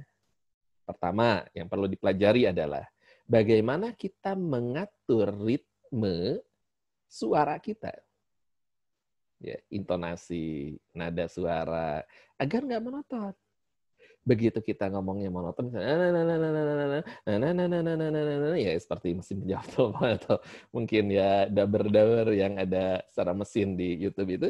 Nah, tentu aja itu akan menambah kebosanan ya, karena kita kan yang dilihat apa, yang didengar apa, perlu ya. Kemudian yang ditampilkan nggak bisa tulisan ngederet gitu. Jadi perlu pakai tanda panah, warna-warna yang dimunculkan. Berbeda dengan kita ketika live offline di kelas. Kita live offline di kelas, ada interaksi, mereka lihat gerakan tubuh kita dan lain sebagainya. Lalu selain itu gunakan juga tetap ekspresi, ya. Kemudian gerakan tangan dan lain sebagainya itu tetap digunakan. Nah, timingnya seperti apa? Timingnya sebetulnya kan ini pertanyaannya ada tentang ice breaking. Saya punya pertanyaan, bagaimana cara membuat ice breaking di acara seperti ini virtual? Apakah mungkin? Mungkin, sangat mungkin. Tetapi kita lihat dulu dong audiensnya. Ini kelas atau apa? Seminarkah atau apa? Ya, kalau kelasnya spesifik nih, memperdalam, oke. Kalau misalnya kelasnya full, timingnya memungkinkan nggak untuk ice breaking? Ya, kalau nggak perlu dipaksakan. Gitu. Jangan sampai kita fokusnya mempelajari ice breaking panjang. Itu ice breaking itu butuh interaksi loh. Betul ya? Yeah. Misal aja, saya contoh gini. Ini kita main-main sejenak. Oke. Jika saya nah ini kata kuncinya adalah jangan lupakan orang ketiga. Ini salah satu contoh ice breaking. Saya keluar dulu agar bisa teman-teman lihat wajah. Oke. Kata kuncinya adalah jangan lupakan orang ketiga. Yang udah tahu pasti udah senyum. Oke. Jika orang pertamanya saya, orang keduanya Mas Ringga, siapakah orang ketiganya? Gampang ya pertanyaannya. Di layar kelihatan nih posisinya. Jika orang pertamanya saya, orang keduanya Mas Ringga, maka siapakah orang ketiganya? Ada yang mau jawab? Silahkan. Setan ikut saya. Emang kita di tempat gelap, Mas? Enggak lah ya. Oke, ada yang lain, silakan. Ayo, ada yang mau coba jawab?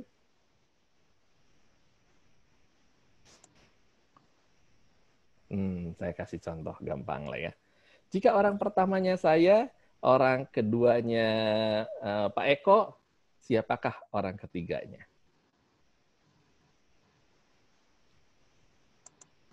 Lebih bisa dijawab? Orang ketiganya adalah Pak Budi. Ya, tinggal lihat di layar. Gampang ya? Gampang. Oke. Jika orang pertamanya Pak Eko, orang keduanya adalah ini Pak Widi atau Bu Widi? Maaf. Bisa disalin sana. Bu Widi ya kayaknya. Oh, berganti posisinya. Jika orang pertamanya Pak Eko, orang keduanya Pak Zulfi, maka siapakah orang ketiganya? Orang ketiganya Pak Norma. Ibu Norma. Pak Daniel, ya gampang. Udah kebayang? Udah kebayang ya? Nah, ini kan saya ngasih arahan kayak gini aja udah berapa menit nih? Makan waktu. Belum nanti peserta ini coba menjawab kan? Oh iya.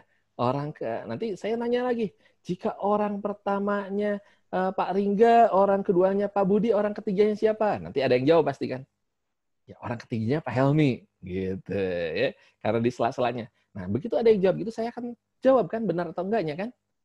Nah misalnya saya jawab salah, gitu. Orang kan loh kok salah Pak? Loh salah. Kalau orang pertamanya Pak Ringga, orang keduanya Pak Budi, siapakah orang ketiganya? Lalu misalnya ada yang jawab, Pak Helmi. Salah. Kalau gitu yang betul apa? Oke, saya tunjukkan lagi. Jika orang pertamanya saya, orang keduanya misalnya, siapa ya kita sebut satu tokoh itu. George Bush misalnya. Siapakah orang ketiganya? Waduh, kayaknya Obama deh Pak. Salah pasti. Orang ketiga merusak hubungan, Pak. Oh, belum tentu, Pak. Belum tentu. Yang ketiga itu mediator, Pak. Oke, jawabannya pasti salah. Nah, saya kasih tahu jawabannya. Jawabannya orang ketiganya adalah Pak Ringga. Loh, kok bisa? Karena sebetulnya kata kuncinya apa? Jangan lupakan orang ketiga. Jadi Anda boleh jawab nama siapapun, tapi gunakan kata orang ketiga. Itu salah satu game ya, saya kasih tambahan ya. Amunisi buat yang mau main game besar ini. Jadi jawabannya adalah, orang pertamanya saya, orang keduanya saya, orang ketiganya siapa? Orang ketiganya adalah Pak Budi. Boleh nggak gitu? Boleh. Orang ketiganya adalah Pak Ringga? Boleh, boleh. Yang penting di depan namanya ada kata orang ketiga. Ya, disebutkan orang ketiganya. Yang sebut Pak Budi, Ringga pasti salah. Ya, itu contoh. Nah, tapi kan kalau di dalam interaksi seperti ini berapa menit tuh kita ngambil waktu? Apakah konten materi kita cukup untuk membahas semuanya? Karena dengan ice breaking seperti ini, atau cukup dengan kita interaksi saja, menyapa, ya, atau kita kasih cerita, atau seperti saya kasih contoh doang seperti ini. Nah, ini bisa. Ya, jadi tengah-tengah, oke, kita kasih contoh. Praktek seperti ini. Kita kasih contoh. Nah, ini akan menjeda. Kemampuan fokus orang dewasa khususnya itu biasanya rata-rata di 20 menit. Ya. Jadi setiap 20 menit kita perlu jeda. Gitu. Nah, saya seperti ini sengaja ngobrol tatapan muka dulu. Ininya apa? Grupnya, slide-nya saya coba tidak munculkan dulu ya. Jadi kita bisa berinteraksi seperti ini. Nah, Anda juga bisa lihat, saya gunakan gerakan tangan, ekspresi, ya, senyum, tertawa, dan sebagainya. Ini akan membantu mencairkan suasana juga tentunya. Oke, cukup jelas ya sampai di sini. Oke, apalagi nih? Coba pertanyaan lainnya. Terkait training akan di-planning. Bisa terlihat dari job desk. Bisa. Job desk ya, biasanya job desk ini untuk mensyaratkan posisi tertentu ya. Jadi sesuatu yang memang sudah diprogram secara rutin bahwa oke, akan ada training untuk misalnya tentang pajak. Nah, siapa yang mengikuti yang terkait dengan itu ya, di bulan apa misalnya, itu bisa dirutinkan. Jadi ada training bisa diprogram secara rutin. Kemudian ada training khusus jika ada kondisi khusus, misalnya ada gap kompetensi dan lain sebagainya. Nah, gap kompetensinya apakah diadakan di internal perusahaan atau di luar? Bisa kita mengirimkan orang yang bersangkutan training di luar jika ternyata cuma 1-2 orang, ya karena sayang kalau harus mendatangkan ke perusahaan. Atau mungkin kalau ternyata banyak tapi waktu produksi dan sebagainya tidak bisa di cancel, maka lebih baik kirimkan orang yang kompeten untuk mengajar di perusahaan. Entah trainernya, entah HR-nya untuk mengikuti sebuah training. Nanti biar dia yang mentrainingkan pada orang di dalam perusahaan ya, agar lebih kontekstual. Itu juga bisa dilakukan. Lalu kemudian agar bersedia ikut. Iya. Ini ada yang jawab orang ketiganya paling enggak ya. Thank you. Oke, ini jawabannya benar nih, Pak Awaldi ya. Luar biasa. Kita kasih tepuk tangan. Oke, dan ini ada tentang bagaimana caranya level manager mau ikut ke dalam sebuah training, padahal yang ngajarnya selevelan. Nah, dia perlu melihat gap-nya dulu ya. Apakah ini hal yang baru atau gimana, sebisa mungkin judul training dan poin-poinnya mulai dimunculkan hal-hal yang baru. Ya. Misalnya, bagaimana mengatasi... Di sini juga banyak, ini Coach, gimana? Banyak trainer juga di sini Coach. Wah, luar biasa ya. Ya saya tadi lihat nama-namanya, wis kayaknya ini saya pada tahu deh. Oke, tapi apa sih yang menyebabkan seseorang itu mau mengikuti sebuah training? Ini pertanyaan sederhana ya. Betul ya? Oke, saya tanyakan. Bapak Ibu yang trainer, yang mungkin HR dan sebagainya, kenapa sih pengen mengikuti sebuah training? Kadang-kadang kan sebenarnya udah tahu, gini ternyata, temanya pasti paling-paling gini. Pasti ada yang namanya curiosity ya, ada yang namanya keingintahuan. Kenapa pengen tahu? Bisa dari judulnya, bisa dari poinnya yang dibahas. Jadi bagaimana membuat manajer mau hadir? Tunjukkan hal-hal yang tidak diketahui atau belum diketahui oleh yang bersangkutan. Apakah training Anda dijamin berhasil hanya dengan membuat sebuah program yang hebat? Apakah trainer yang hebat bisa menjamin sebuah training menghasilkan sasaran seperti yang diinginkan? Nah, misalnya itu buat, iya nggak sih ya? Nah, sekarang mulai bertanya. Jadi, tagline, judul, ya, poin-poin, atau pertanyaan, atau copywriting yang beberapa pertanyaan kadang-kadang bisa menarik perhatian seseorang ya, termasuk headline yang provokatif, terungkap, nah itu kan fakta bahwa, nah nanti di bawahnya apa gitu kan misalnya, bagaimana membangun sebuah dan poin-poin selanjutnya, ini bisa dilakukan Pak. Oke. Ada ingin tahu cara menyampaikan ya, ingin tahu cara menyampaikannya seperti apa ya. Nah kita lihat. Mungkin kita ada fakta yang bisa disampaikan ke para manajer ini. Bahwa sebetulnya leader as trainer itu bisa disampaikan. Contoh misalnya gini. Kita bilang, sebetulnya ada waktunya di mana trainer-trainer karena jadwal yang sangat padat tidak bisa melakukan training kepada semua peserta langsung, kepada karyawan atau staf. Tetapi para manajernya bisa secara lebih intens melakukan training kapanpun dibutuhkan. Inilah fungsinya seorang leader. Maka sangat penting seorang leader memahami bagaimana mendelivery sebuah konten atau sebuah materi kepada tim. Nah, bikin trainingnya. Jadi, bentuknya bukan training umum, tapi TTT nanti. Train for Trainer atau Train for Leader. bagaimana leader ini bisa menyampaikan lagi kepada tim di bawahnya. Dengan cara itu dia merasa punya proud, punya kebanggaan ya, punya pride, punya bangga lah. Dia merasa pasti, oh ya, saya sedang dilatih untuk menyampaikan. Agar apa? Agar sama cara menyampaikan, mendapat referensi, caranya seperti apa, poin-poinnya seperti apa, dan sebagainya. Jadi seperti itu. Baik, ada lagi? Ya, belum. Saya coba. Saya lanjutkan dulu ya, mata kita. Nah, kita balik ke sini bahwa dari outline, dari konten ini kita bisa mulai menyusun nih. Karena ada poin-poin di terakhir di mana menganalisa audiens, mengumpulkan data dan informasi yang relevan. Ini audiensnya, kalangannya apa, jumlahnya berapa, levelnya apa, sehingga pola komunikasi kita juga bisa disesuaikan. Misalnya ini yang hadir apa nih? Kalangannya. Kadang-kadang bisa kita hitung, oh kebanyakan ternyata Gen Y gitu kan. Milenial, oke, berarti game yang saya bikin seperti apa gitu ya. Kalau ada game, kemudian kalau misalnya kontekstual, contohnya seperti apa? Mungkin kontekstualnya perlu ke pergaulan sedikit sehari-hari. Agar mereka punya gambaran, oh ternyata gini gitu. Misal contoh, saya ngomong tentang menikah, ya menikah, oh punya pasangan, kalau enggak seperti ini. Demikian juga ketika kita dengan perusahaan kita mengikat sebuah perjanjian kerjasama. Sebetulnya kita sedang menikah dengan perusahaan tersebut. Apa yang diharapkan dengan menikah? Kita membangun sebuah rumah tangga, membangun sesuatu yang baik, bahkan mungkin melahirkan anak-anak yang kuat. Demikian juga ketika kita menikah dengan perusahaan, kita berharap ada karir yang dicapai yang lebih besar lagi, lebih tinggi lagi, baik perusahaan ataupun bagi kita.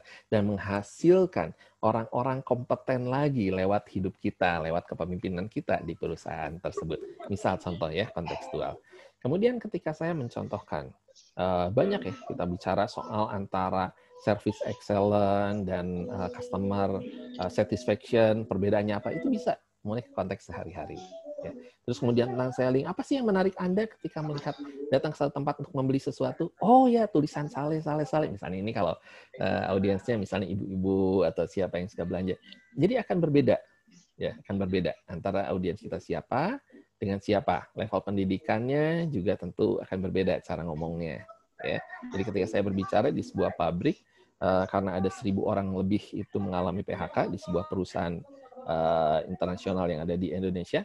Nah, saya perlu memperlengkapi mereka tentang bagaimana mindset mereka agar ketika uang pesangon diterima mereka bisa gunakan. Nah, ini otomatis saya nggak bisa pakai slide yang wah detail karena ini operator semua. Jadi saya ngomongnya mulai, apa kabar? Gimana coba ibu-ibu? Nah, jadi kita harus, nah jadi kayak mungkin agak kalau yang pernah lihat acara apa ya di TV misalnya Islam itu indah ya atau apa. Nah mirip-mirip kayak gitu. Jadi gaya-gayanya lebih ke arah sana ya. Dia lebih komunikatif. Jadi perlu dilihat audiensnya seperti apa sehingga kita bisa menyusun baik materi outline-nya ataupun penyampaiannya. Ya. Outline-nya adalah kira-kira seperti ini formatnya. Jadi pengenalan, ada isinya dan kesimpulan. Ini format dasarnya. Lebih lanjut memang ini dibahas kemarin ini sempat di sesi kita terpisah. Sesi seperti ini juga tentang powerful modul ya. Jadi mungkin next semoga ada lagi kesempatan untuk kita membahas hal ini. Nah, sekarang kita mulai masuk nih tentang ke pelaksanaannya. Jadi kalau misalnya tadi bicara soal program, kemudian konten ya. Jadi mulai dari konsep, kemudian masuk ke konten. Nah, sekarang konteksnya.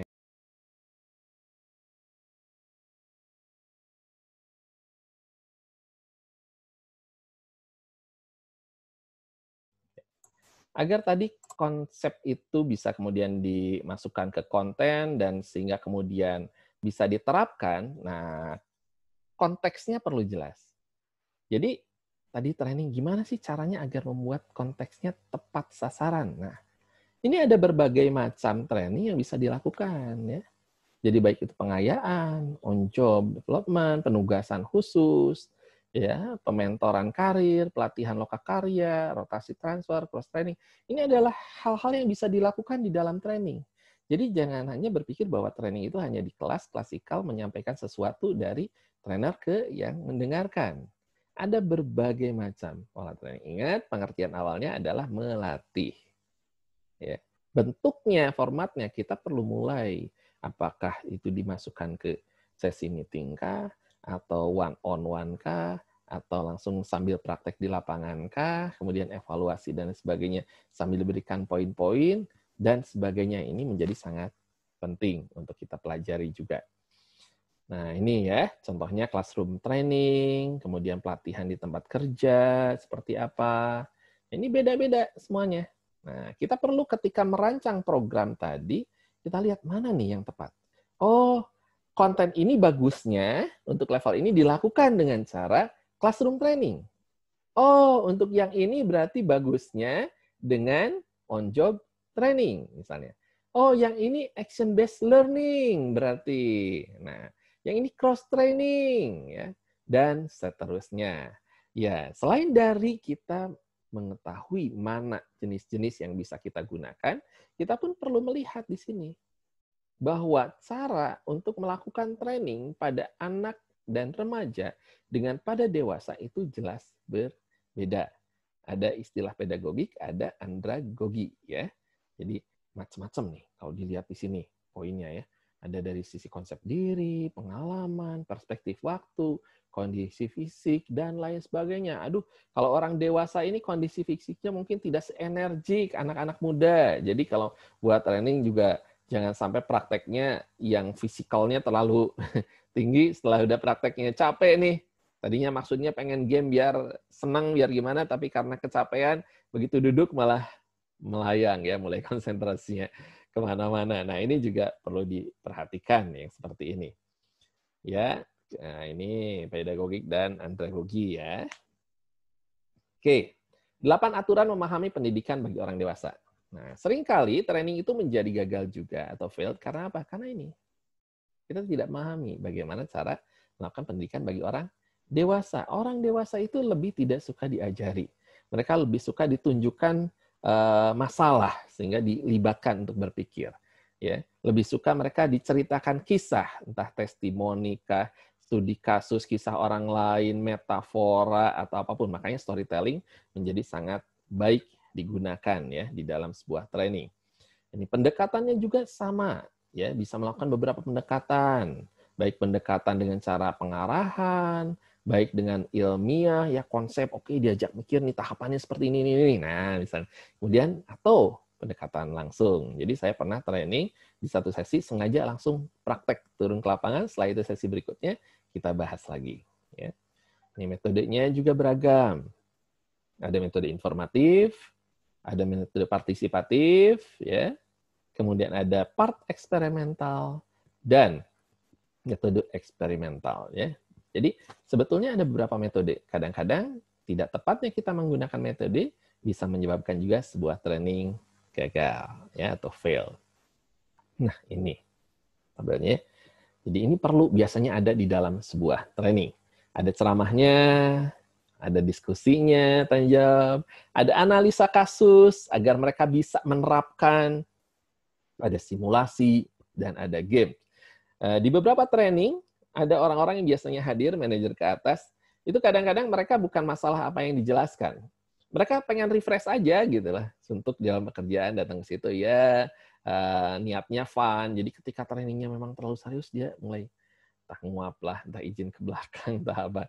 Tapi begitu dia mulai fun, ada aktivitas, game, oh ya dia semangat justru malah. Dia hadir malah di situ ya. Nah ini perlu kita lihat juga ya kondisi-kondisinya, karena ada orang-orang yang memang di usia tertentu atau kesibukan tertentu senang untuk melakukan ini karena refresh, atau kita kontekstual kan ya, itu biasanya mereka lebih tertarik dengan kondisi itu.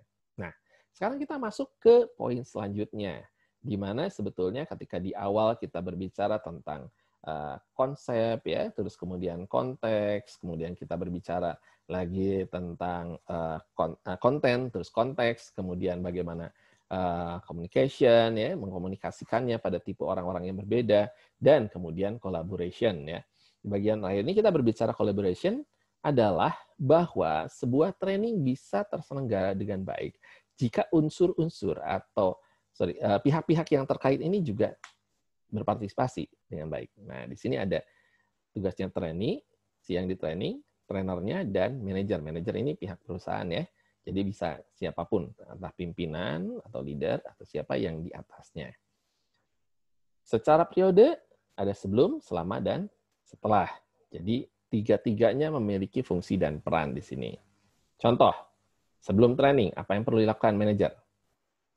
Nah, misalnya melakukan performance appraisal dulu ya, agar bisa ada dasarnya. Kemudian libatkan supervisor dan trainee dalam program analisa kebutuhan trainingnya.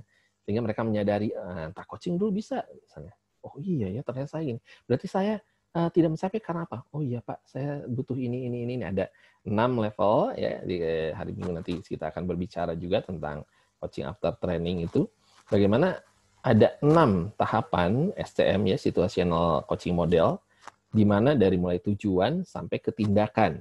Nah, di sini kan mulai digali. Orang punya tujuan, iya Pak, sebetulnya saya tuh pengen gini. Tapi saya kurang, kenapa kamu nggak perform? Iya Pak, karena gini. Nah, dari situ dia mulai menyadari bahwa sebetulnya dia membutuhkan yang namanya upgrade skill. Dia membutuhkan yang namanya training. Dia membutuhkan yang namanya penambahan, baik itu knowledge, skill, ataupun attitude. Ya, jadi seperti itu. Nah, terus mereview isi konflik dan sebagainya. Trainernya juga sama, perlu mendesain latihannya dan sebagainya. Trainingnya perlu memberikan, ya kadang-kadang perlu ada kuesioner sebelum training yang bisa diberikan. Ya, ini manajer juga sama, selama training seperti apa, trainernya dan trainingnya. Ya, setelahnya seperti apa? Manajer menyediakan waktu peluang untuk ya menerapkan. Jadi dia memantau nih. Kemarin di training diajarin apa ya? Oh ini. Oke. Berarti disampaikan seperti apa? Ada report tuh dari trainernya semestinya ke manajernya, ya. Pelaksanaannya seperti apa yang dipelajari, apa yang diharapkan dan rekomendasinya seperti apa. Biasanya saya sebagai trainer akan bilang ke peserta, Bapak Ibu diutus oleh perusahaan ke sini. Ya, dengan biaya support perusahaan dan sebagainya. Kembalilah ke tempat Anda bukan dengan tangan kosong, bukan juga datang ke atasan lalu bilang gini, saya sudah selesai melakukan training. Apa yang kamu dapatkan? Kasih tuh modul tebal gitu ya. Ya, atasan pasti langsung bilang, ya ampun, ini mah bukannya laporan ya, ngasih kerjaan saya harus pelajari. Tapi sebisa mungkin buatlah semacam berita acara.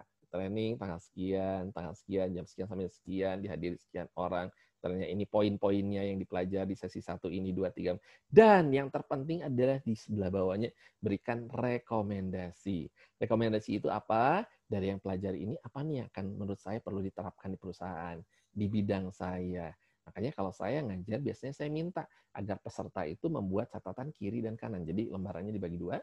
Sebelah kiri adalah poin pentingnya. Sebelah kanan adalah apa yang secara pribadi dia dapatkan. Aha-nya atau wow-nya yang untuk dia lakukan atau tindak lanjuti seusai dari training. Jadi yang itu yang akan dibuat ke rekomendasi sehingga dia punya keputusan apa yang dilakukan. Nah, ini akan lebih kontekstual jadinya.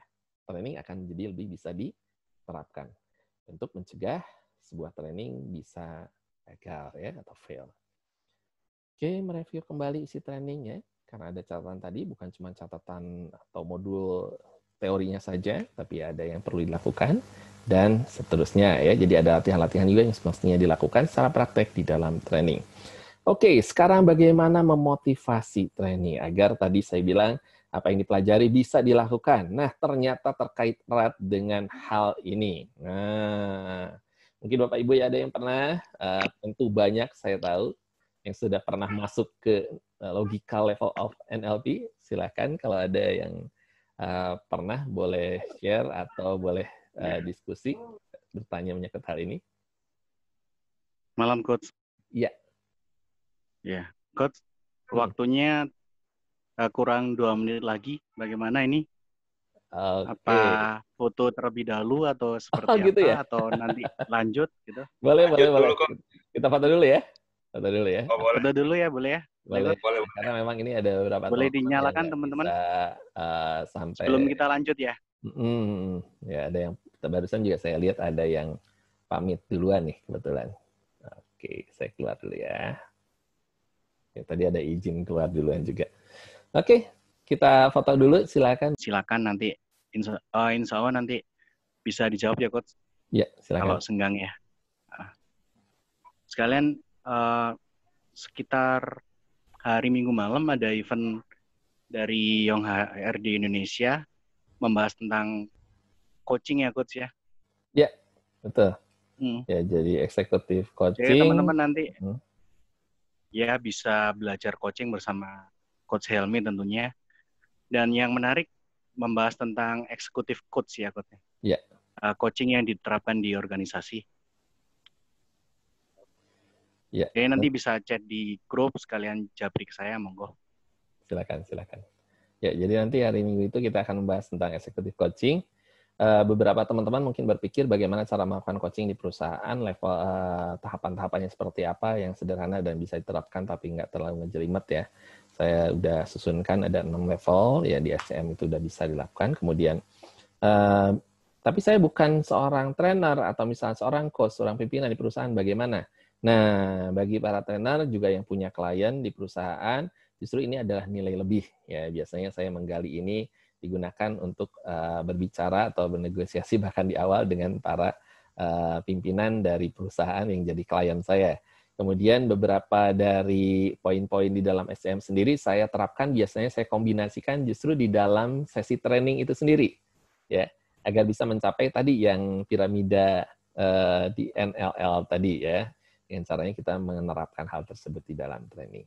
Itu sih yang biasanya. Nanti mungkin saya coba share juga hal-hal tersebut di dalam sesi tersebut. Ya, demikian Pak Lingga. Kalau dari saya, silahkan. Ada lagi yang mungkin mau disampaikan? Siap. Sesi tersebut, di program tersebut ya, bukan sesi itu.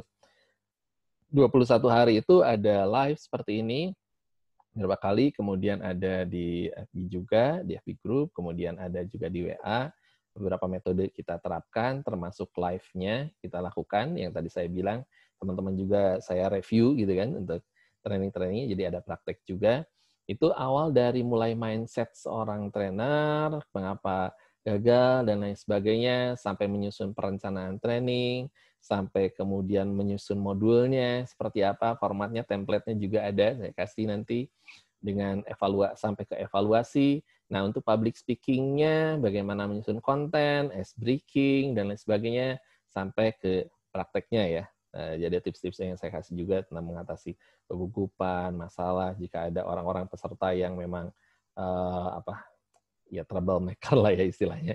Seperti itu, gimana ngatasinya dan sebagainya. Jadi silahkan kalau teman-teman melihat ini hal yang penting, baik untuk meningkatkan tadi mencapai level yang lebih lagi, silahkan. Dengan senang hati saya akan share banyak hal ya, pengalaman saya selama 30 tahunan ini di bidang training.